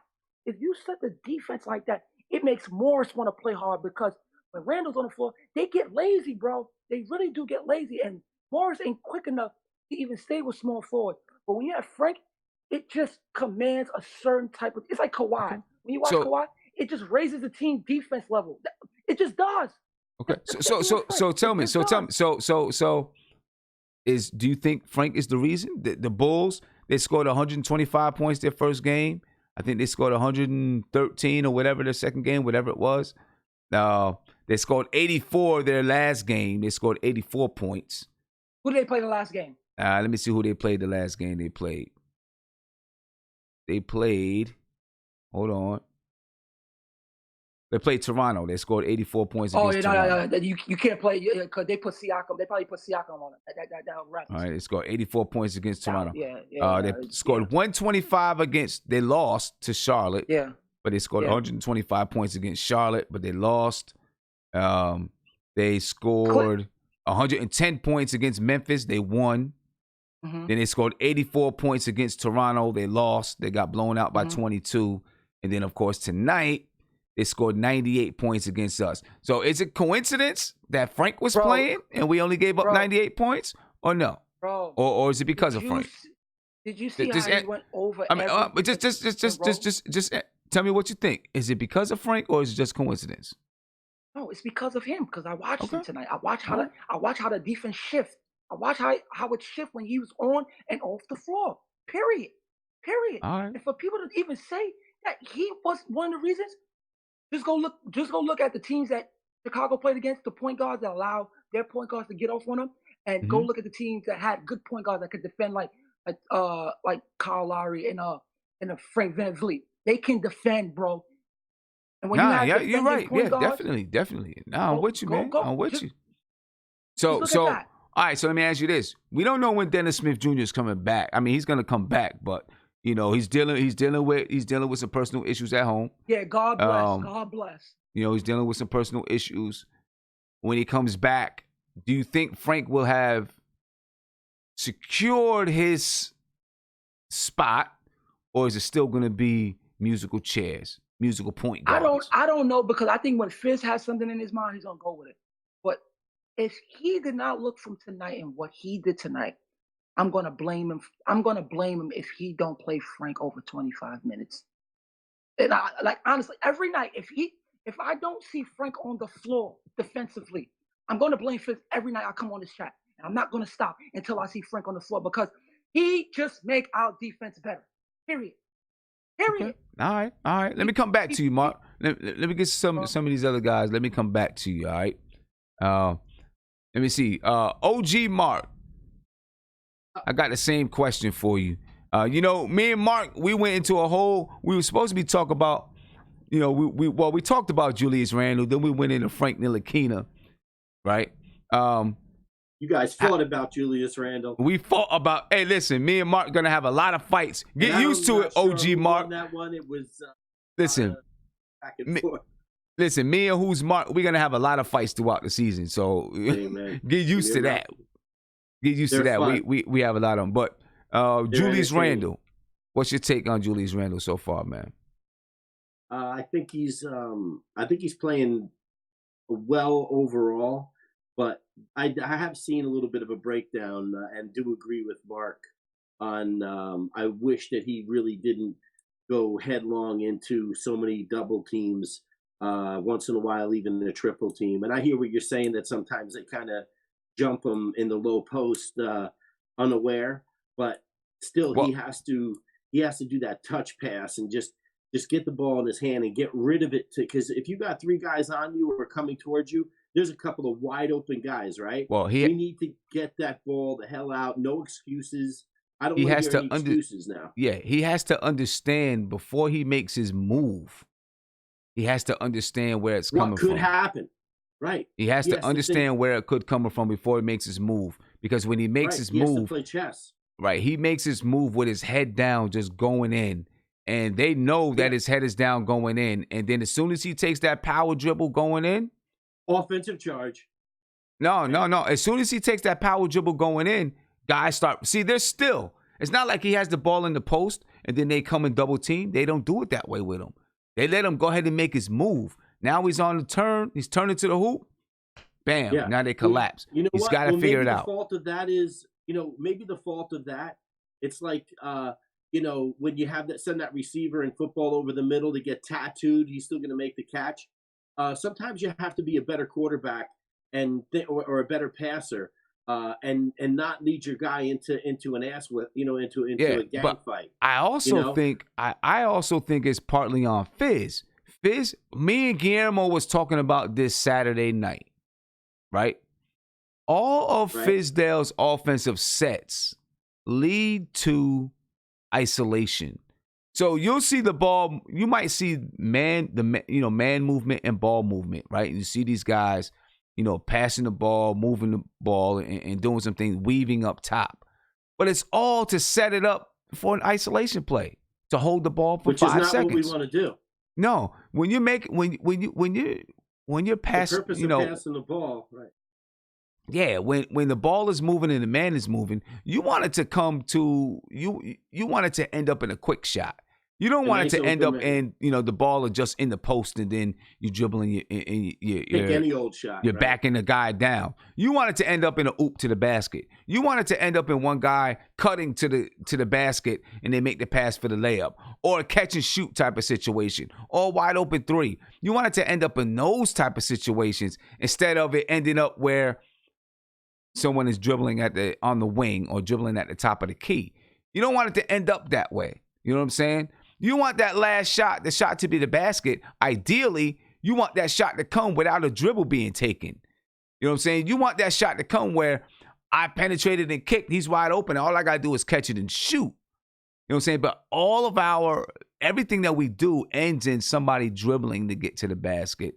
It never ends with somebody just, I cut to the basket and I got a wide open layup, or I got the oop for a dunk. Every once in a while, but and so part of that to me is Fizz in trying to find better ways to get Randle the ball where he doesn't have to just back him down and score. He can catch the basketball, make a quick move to the basket and score. You know what I'm saying? Because, guys are moving on the other side. Because what happens when Randle gets the ball, guys on the other side of the floor, they're not moving. Everyone's standing around watching Julius Randle. And so that gives the defender time to look, see where Julius Randle is, see where it looks like he might spin or where he might move, and then decide when I'm going to double team because nobody's moving. But guess what? If you have people moving off the ball, like Guillermo was saying earlier, if you have people moving off the ball, cutting, even if the whole thing is designed for Randle to score, but the defense has to honor that their guy just relocated and moved to another spot on the floor. You know what I'm saying? The defense has to honor that. So they have to now move with their man. But when all of the offensive guys are just standing and watching Julius Randle try to go to work, he's going to get double and triple teams. You can't fight a war by yourself. These guys have to play a role in the gang fight. They have to take up a position, set a pick. Yeah. Yeah, man. Pick and roll, often talked about. Still the greatest, some of the greatest plays in basketball. The simple pick and roll. Yeah, no doubt. Let me give a shout out to a couple of people who hit me with some super chats, and big shout out to you guys for the super chats, man. I really appreciate it. Herber Barahona, he just said Bobby Portis with eyes. A big shout out to you, my man. City for real. You said send Bobby Portis with Chris Tucker eyes. Did some stuff I was looking forward to on defense. He finally got some blocks. He said, damn it, you're 6'10", let's go. I feel you. Mighty Knicks, thank you for the $10 super chat. Says shout out to Team Free Speech, Famous, H_J203, Bodega Wi-Fi, and Team China, and King Ant G. Shout out to you from my man Mighty Knicks. And then Famous, he said, reevaluate your mods, bro. Free Mighty. We'll see what's up. Appreciate you for that. And let me just remind you, ladies and gentlemen, subscribe to the channel. If you're not subscribed to the channel, subscribe to the channel. Ring that notification bell. You'll be notified anytime I go live, drop a video, or post in my community section. All right? If you're on Sportscaster right now, make sure you follow me on Sportscaster. All right? Go ahead and subscribe to that channel, ladies and gentlemen. Subscribe. And check out the Bobby Portis mini documentary. I'm putting the link in the YouTube chat right now. I'm going to put it in there 3 times. But don't check it out now. Check it out after the show. All right? Check it out after the show. Bobby Portis tonight. He was cooking. 28 points, 11 rebounds. He was cooking tonight. I'm saying Bobby Portis was cooking tonight. All right. Now, I want to take a gander around the NBA. All right, before we, start talking about our next game. And I know there's some guys in the video chat that want to get a word in, a word or two in, about some of the stuff we were talking about. But I want to take a gander around the league and just see what's going on in the league tonight. Who's winning what? Who's doing what? So let's take a look around the league. So far tonight, you see Detroit, the Detroit Pistons. They beat the Indiana Pacers 96-94. And I don't know if you want to play Pick'em, but if you want to play Pick'em, go ahead to NBA.com and play Pick'em. Presented by FanDuel.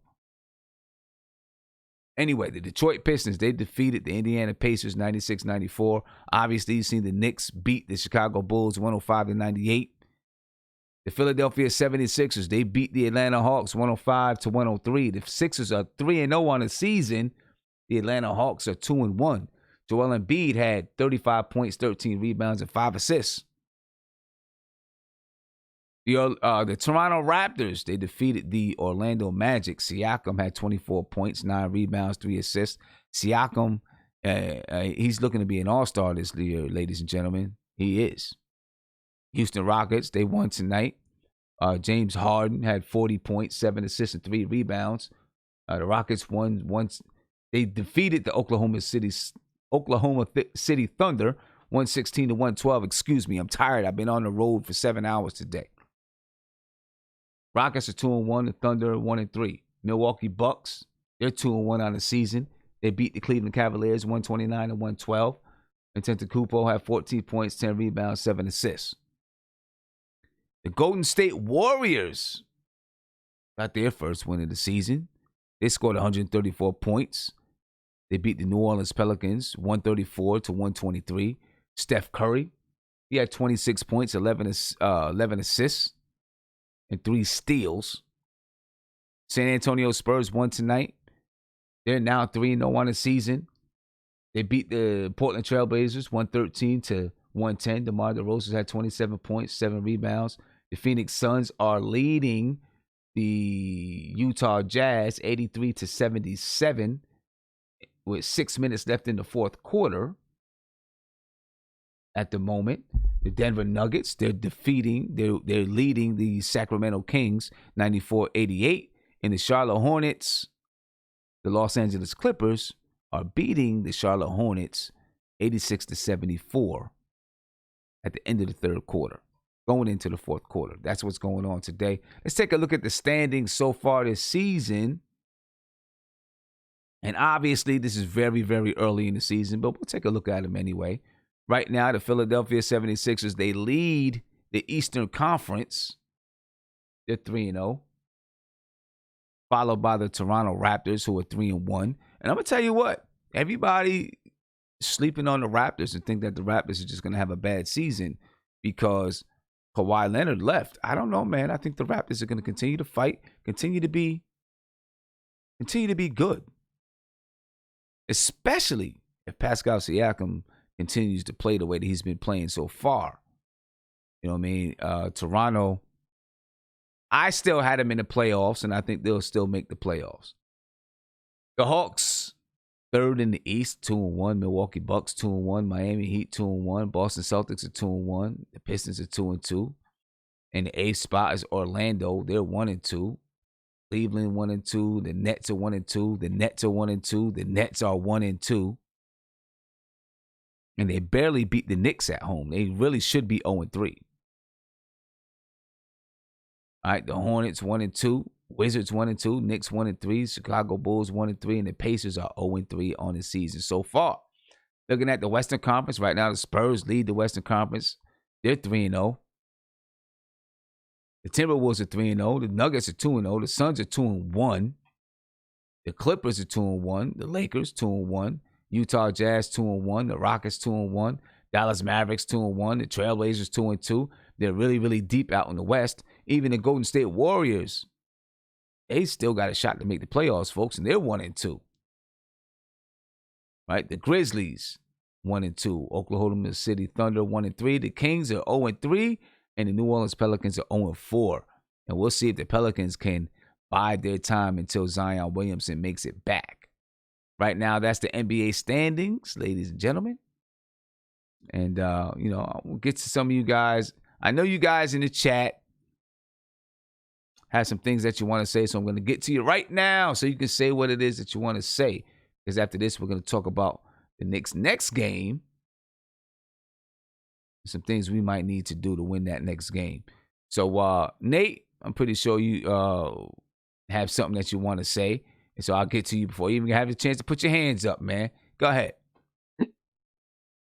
All right. So when we signed Julius Randle, I was super excited about the signing. But there was one thing that I was worried about that I've seen that he's had a problem ever since he's been in the NBA. And that's the lack of a jump shot. And I think that if he had a better jump shot, defenses wouldn't crowd him as much. I think that he does try to just be like a bowling ball and barrel in people. But the problem is that he's only, 6'8", right? 6'8", 6'9"? 6'9", like 6'9". 6'9", okay, 6'9", but really no hops. And he's playing usually against guys that are 6'11", 6'10", 7 foot. Like Lauri Markkanen was 6'11", and then he had Wendell Carter at 6'9", probably 6'10", whatever. So I think he's got to develop a jump shot, man. I've been saying that about him his whole career, that he could be even deadlier than he is now is if he had a decent mid-range jump shot. And there's times where he'll fade away and make a shot, and that's a good sign, but he's got to have a jump shot, man. I mean, he plays out in the perimeter too much to not have a jump shot. And if he's taking three-pointers and he's going to hit three-pointers, he can hit a jump shot.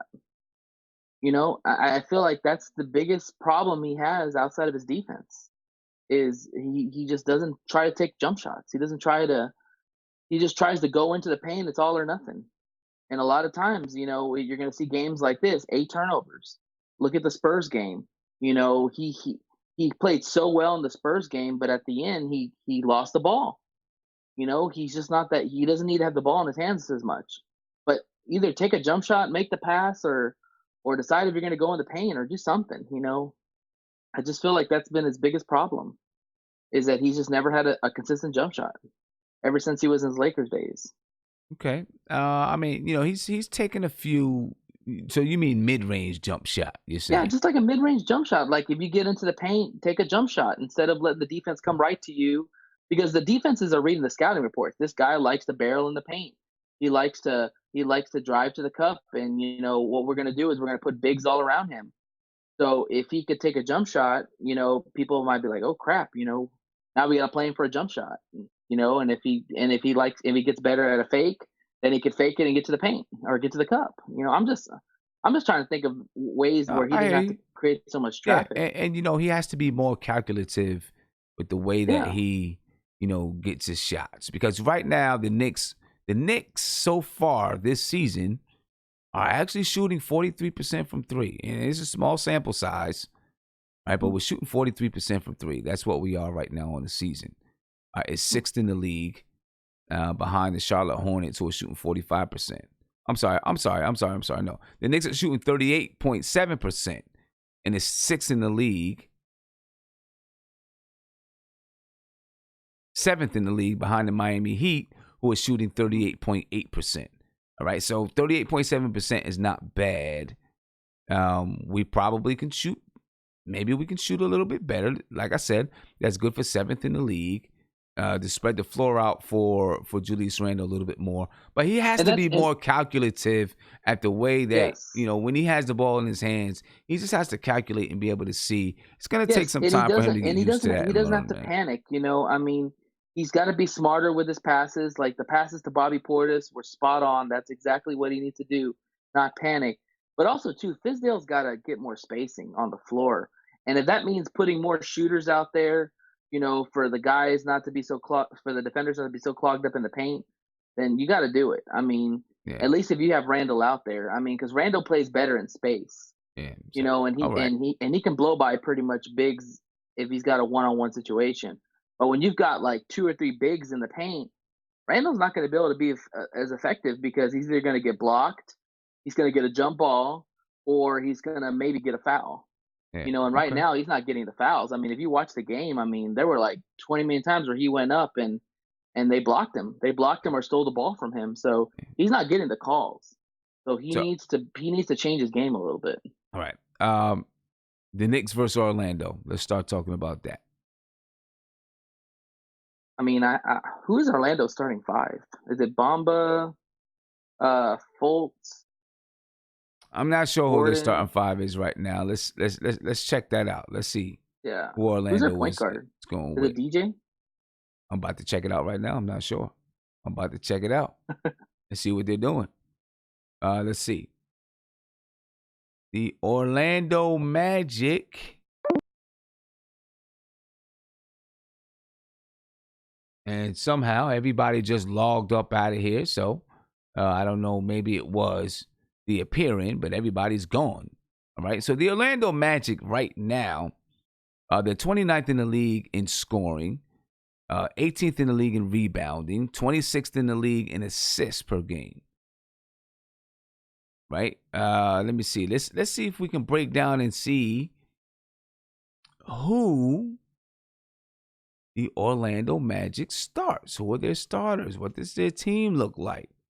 As soon as I can find them and get it over here, we can talk about it a little bit.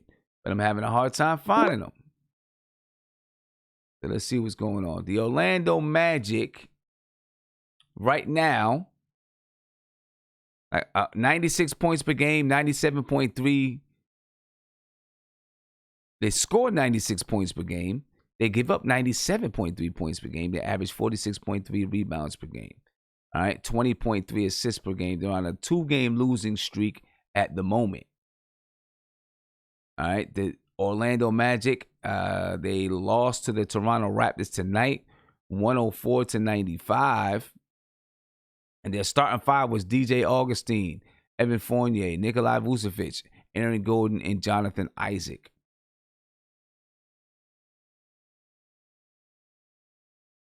Right? And I'm going to tell you the truth. I don't know a heck of a lot about Orlando right now and everything that they're doing. I just don't. I just know that they're 1-2. All right, Markelle Fultz. I've seen a couple of highlights from Markelle Fultz. You know, and he looked good. And maybe Markelle Fultz is beginning to, come into his own as an NBA player. Hopefully, I hope so. For all the hype that was around him, and I know he had some issues with his shot and all that kind of stuff, I hope that Markelle Fultz reclaims his career. Listen, the Orlando Magic is one of the teams that I thought could possibly make the 8th seed. We'll see what their season turns out to be. The Knicks coming off a win tonight. The Orlando Magic not scoring a lot of points. Like I said, they average 96 points per game. We should have a chance. Pull ourselves to within 2 and 3. All right, the Knicks have tonight. They'll probably travel tomorrow. The Knicks will probably travel to Orlando tomorrow. And then hopefully do a walkthrough tomorrow. So they're not going to get much practice in. A walkthrough tomorrow.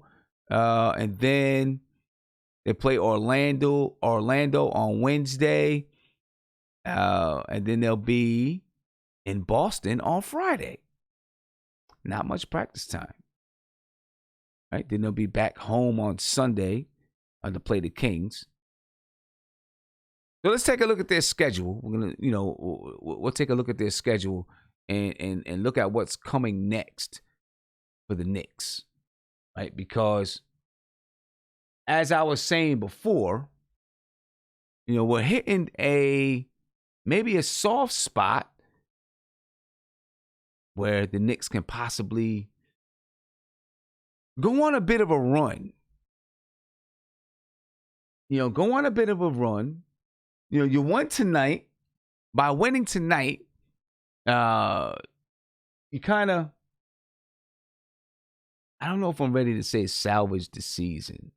Right? I don't want to say salvage the season, but if we would have lost tonight, it would have been It wouldn't have been good, ladies and gentlemen, if the Knicks would have lost tonight. You know what I mean? And I was already kind of prepared, like, oh boy, this is going to be a rough one. But let's take a look at what's coming up.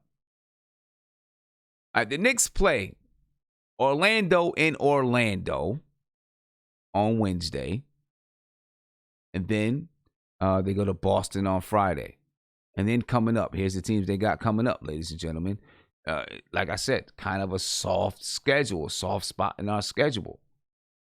You got Orlando and Boston. Boston obviously is a playoff team. You got Sacramento, the Pistons, Dallas, Cleveland, Chicago again, Dallas again, Charlotte, Cleveland, and then you got the Philadelphia 76ers.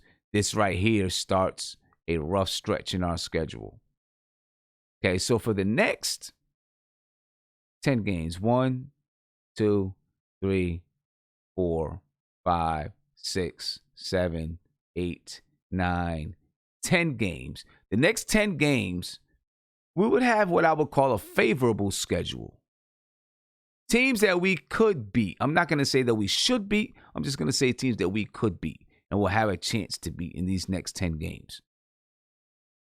We really need to cushion ourselves in these next 10 games. Why do I say that? I'm going to show you why.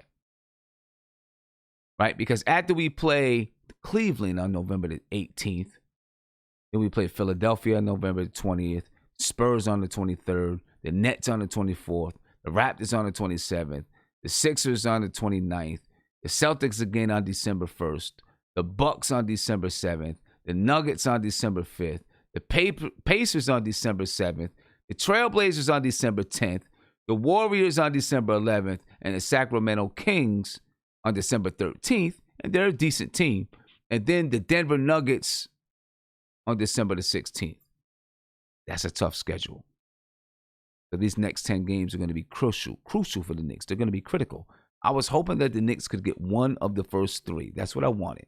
Get out of there 1-2, and then beat Chicago and be 2-2. We had a chance to get out of there 2-1. We really did. But I was hoping that we would get out of there 1-2, beat Chicago, be 2-2, and then enter this soft stretch. And I don't want to say soft. You know, I mean, there's going to be teams that are capable of beating us. But there are teams there that we're definitely capable of beating. That's what I wanted, to get to this stretch at 2-2. We're at 1-3. So now we need to, if we can beat Boston, right? If we can beat Orlando and then beat Boston, we kind of get that win back. We get one of those wins back. And then we see what happens with the rest of the schedule of those 10 games. But those are some tough 10 games, ladies and gentlemen. I mean, I'm sorry. The 10 games we got coming up, we need those because those are some tough games after that 10. As a matter of fact, I think it's like 13 games in a row where we play a potential playoff team. So after here, you got 76ers. That's 1, 2, 3, 4, 5, 6, 7, 8, 9, 10, 11. Like 12 or 13 potential playoff teams in a row that we play beginning November the 20th. So these 10 games that we have against some lesser opponents, we need to take advantage of them. I think it's going to be important for us. Guillermo? Yo. I don't know what happened, how everybody got kicked out the chat, but something happened. But anyway. Yeah, your thing like reset. It like kicked everybody out. Yeah. About the schedule, I mean, I understand where you come from. I don't want to look so far ahead because that could be daunting. One, the season's very early. Yep. You're right. But I do agree. Look, you don't want to get into where guys feel hopeless. You know, we lose tonight to a team that we probably, should have beaten. You can say that, even though I think the Bulls are not that bad of a team. They actually have some decent assets. Then guys are not believing themselves. And people questioning, all right, if we're losing, why am I not getting a lot of time? Blase. I think it's important, very important for Fizdale not, I won't say cut down the roster, but when you have certain rotations in, what do you want to do? And it can't be ISO ball. And I think too many times we just depend on guys going ISO. Hey, can Portis get hot? Can Trier get hot? Can Peyton, beat his man off the dribble and facilitate. What is your identity? If Ellington comes in, are we running plays to get him open? If RJ comes in, are we running plays to make him effective to be able to pass out the double team to the open guy? Where we saw today, he passed it to Randle off the foul line. Randle's dribble a little bit, pass out to perimeter. We hit shots from there. Fizdale needs an identity so guys know. So if we're losing, even if we're losing relatively close games or games where the opposition beat us because they're just that much more talented than us, right? Tonight it was identity where you saw Portis get hot, but that might not be consistent. That's not something that's dependable until Portis shows to be dependable. But go back to this. Frank set the tone. Frank and Barrett set the tone tonight on defense. And Barrett had 21 points, I think, 15 rebounds. He had an absurd game. But you have to have an identity so you can keep these guys on even kill. So when they see game in and game out, all right, hey, if I play defense, I get more minutes. So if I rebound one, I get more minutes. When you're playing these tough teams that you're going to lose to, you know what I mean? Guys aren't going to destroy the ship. They're not going to cause mutiny where it's, I'm not getting play time, F Fizz, blah, blah, blah. Or you're going to have the crowd screaming out, start of Frank, fire Fizz. You don't need that. So what Fizdale needs to do is have a set offense or a set offensive mind, a set defensive mind, and go with the right guys. Stop messing up. Stop trying to toy around with rotations when you don't have to. Like earlier today when Portis got hot, I know they said, people saying give him a breather, but I'm like, he's sweaty, but he was hot. Go with the hot hand until he starts missing shots. You know what I mean? There's no real point. I didn't see it to take out Portis at the time. I think it was the first quarter, second quarter, I can't remember. You know what I mean? So Fizdale just has to have steady the ship, have his philosophies in place, have his rotations in place. Just be consistent, stop toying around. When DSJ, and rest in peace to DSJ's stepmom, I felt bad that we were booing. I think he found out after the game, so it is what it is, but rest in peace to his stepmom. But when Fizdale comes in, and we were talking about this in the comment section, I'm scared that DSJ might be being forced to play because of politics, because they're trying to validate the KP trade. Yeah, I mean, I'm afraid of that too. And then the article came out a little bit earlier today about his new agent, being affiliated with or an associate of Scott Perry and right, right. And we don't need that. I know what Steve Mills is. He's a puppet. I think that Fizdale and Scott Perry need to run this place like a real basketball team. We don't need the politics because, again, we saw the effect that Frank had 0 points, and he's probably the second most impactful player in the game. I know Portis had his points, RJ had his points, I understand. But in terms of shutting down that perimeter offense from the Bulls, like Mark made a good point. He was making those guys think. They were second-guessing the three-point shots they were bombing on us early on, and that set the tone. That allowed us to get right back into the game. You put in a guy like DSJ who hasn't improved his jump shooting, hasn't improved his facilitation, hasn't improved his decision-making, haven't improved his driving to the basket, really. The guy's just lost out there. I don't think this is time to try to validate and appease guys that bring agents. No. Players aren't going to want to come to Knicks because you're playing DSJ and his agent's like, yeah, the Knicks, they'll play you. No. They want to come if you're winning and you have a winning philosophy. So if it means playing Frank, yes. If DSJ comes back and he plays out of his mind, you go with the hot hand. But let us not do this because that's going to cause derision in the locker room. Guys going to be like, this guy sucks. Why is he playing? And the guys might be infighting and all that stuff. You don't need that. Go with the guys. He said it, right? Eat what you kill. So Frank is eating or killing whatever. Frank needs to eat. If RJ's killing, he needs to eat. If Tria's killing, he needs to eat. Stop giving platitudes and then you're going with who your agents connect to now. We need to stop that stuff, Fizz. Sim. We need to go with the right rotations or the proper rotations. Go with the guys who are producing. I feel you.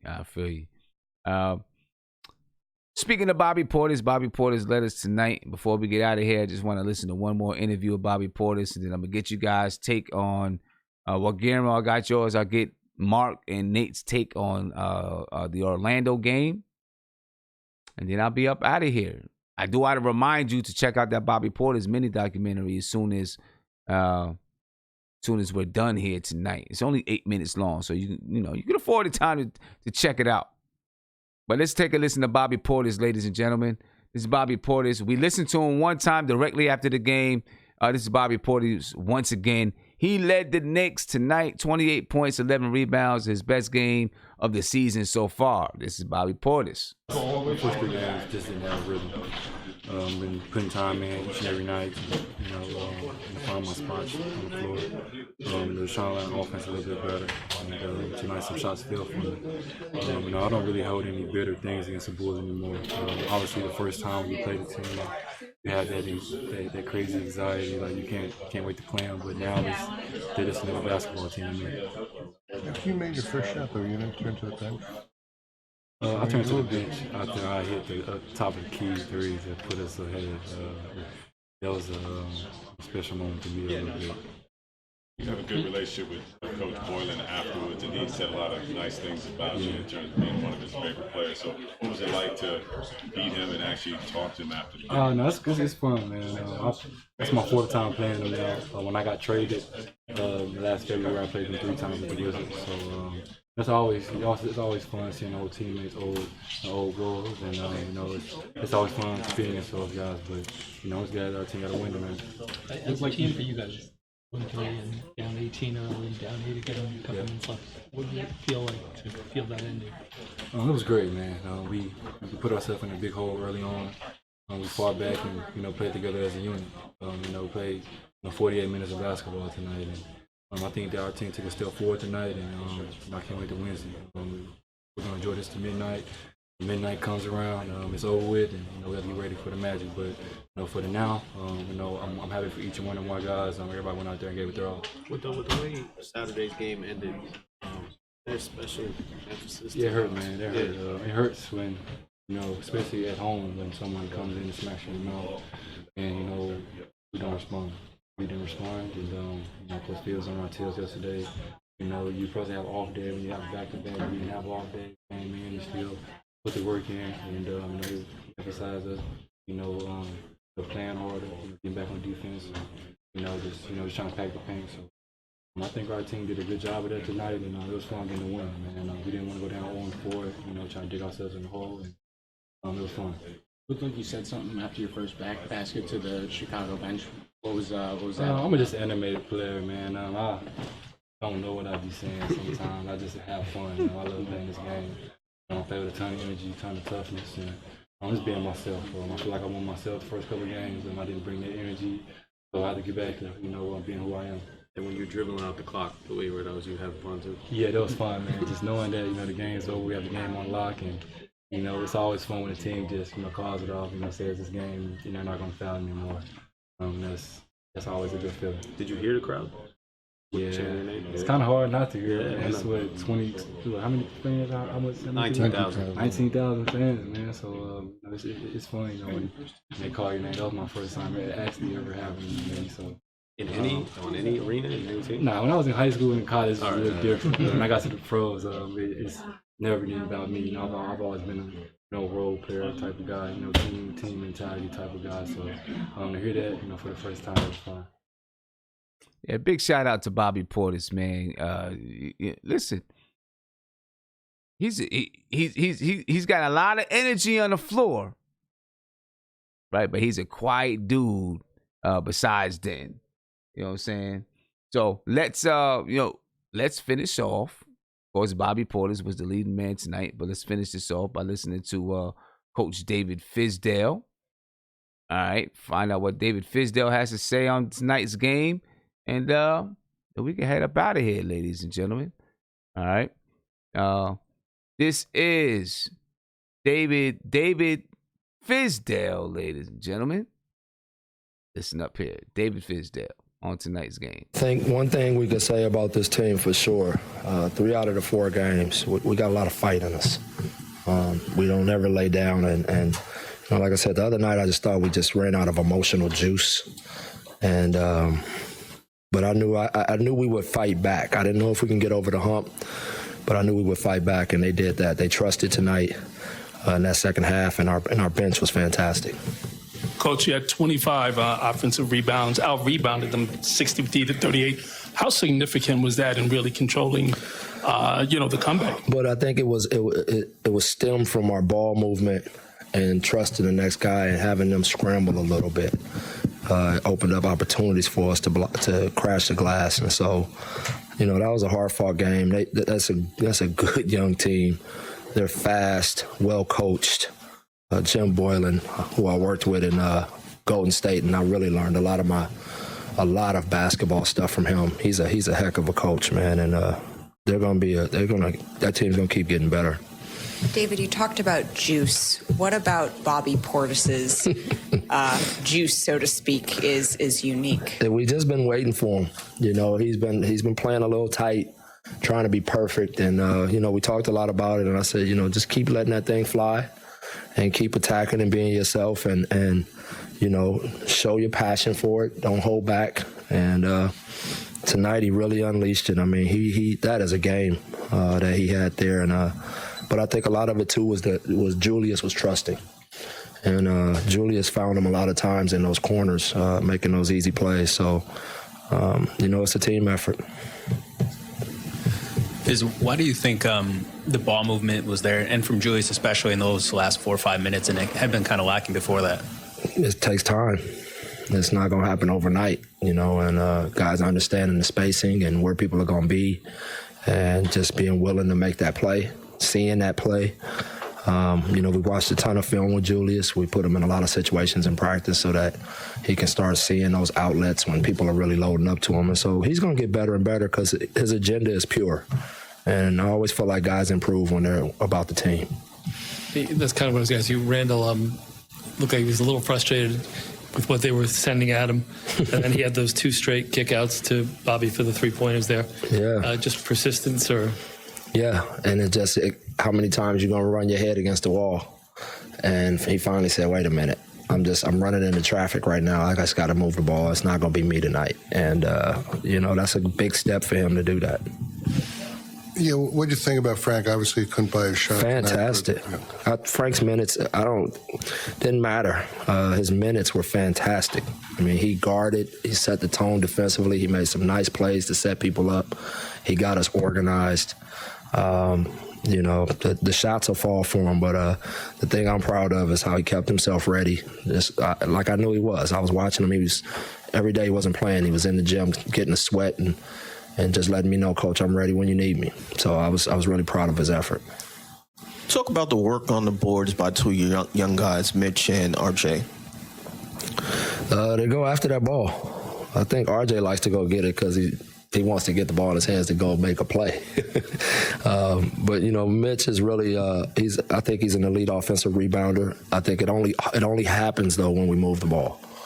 If everybody's standing around and shots are going up and there's no rotations or anything like that, it's easier to keep Mitch off the boards. But tonight, you know, we tried to share the game a little more, and it opened up opportunities.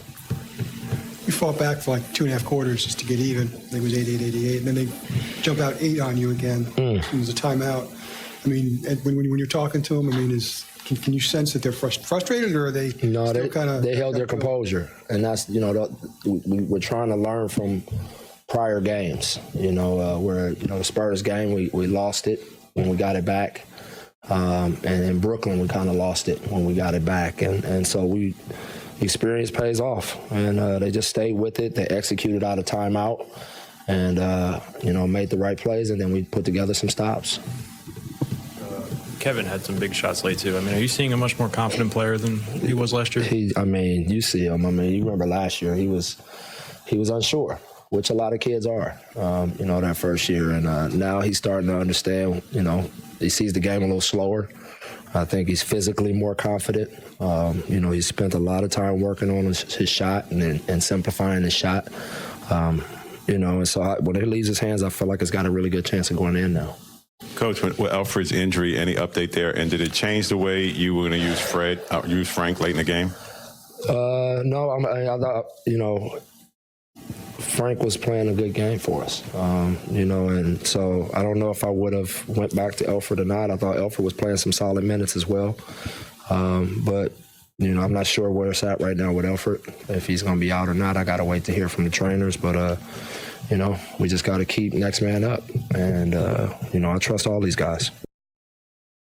All right, ladies and gentlemen, that was David Fizdale. That he trusts everybody.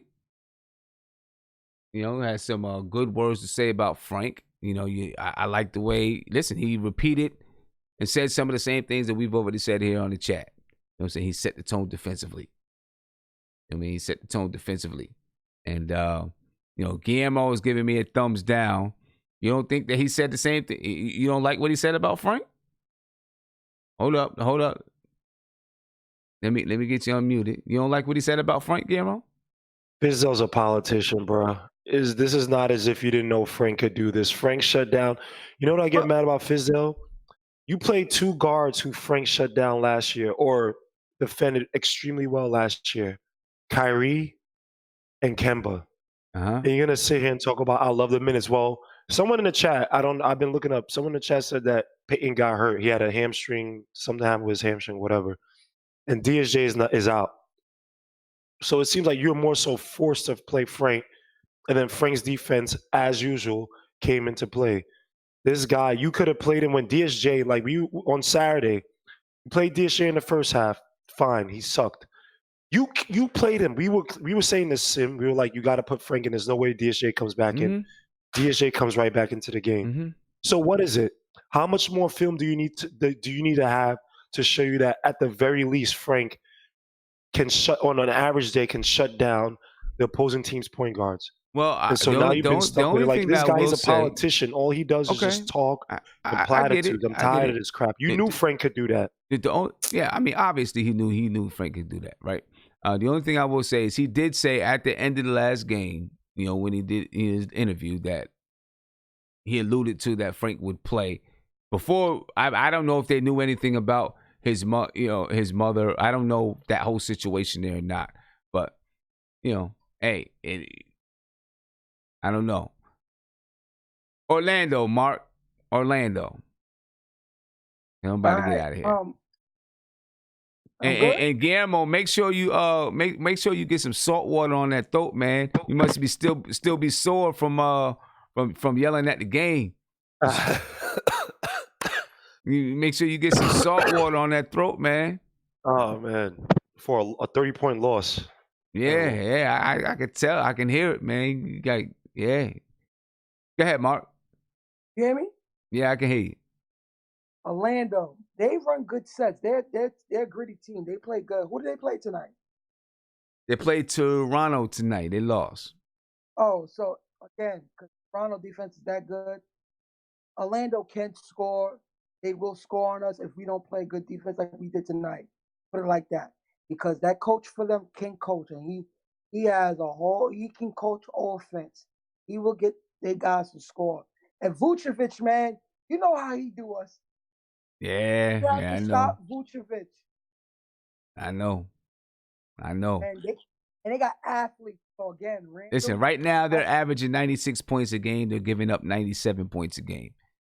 We should be right in this game. We should be right in this game. What's so crazy? Right, you know what's a crazy thing?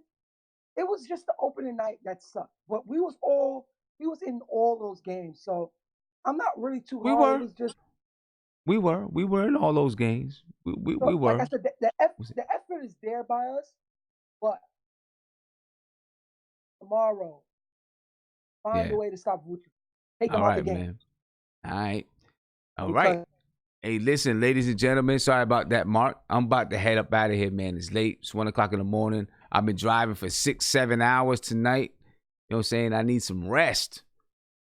So I'm getting out of here. But I'm going to ask you a favor before you log off for tonight and go to sleep. You know? Check out this Bobby Portis. Bobby Portis had a big night tonight. So check out this Bobby Portis mini doc. Right, I'm putting the link in the video chat. Check out the mini documentary. Share it out, and it's really positive, man. It talks about, you know, his Bobby Portis Foundation and, you know, why he does it and how much work he does for his community, Little Rock, Arkansas. So make sure you check that out, ladies and gentlemen. The Bobby Portis mini doc. The link is in the chat right now. I just spammed my own chat with the link, so go ahead and check that out. All right. I'm out of here, ladies and gentlemen. Tomorrow, about 2 o'clock, I'll be on about 2 o'clock tomorrow with the New York Knicks and Orlando Magic game preview. So be on the lookout for a notification for that. All right. If you haven't subscribed to the channel, subscribe to the channel. Ring that notification bell. You'll be notified whenever I go live, drop a video, or post in my community section. You know, Mark smiling. I don't know what Mark was smiling about, but Mark was just sitting there. Not a big smile. He had just a little grin like he was proud of something. I don't know. You know, maybe just thinking about tonight's win. You know what I'm saying? But anyway, I'm out of here, folks. I will catch y'all tomorrow. Game preview, 2 o'clock, so make sure you're there for it.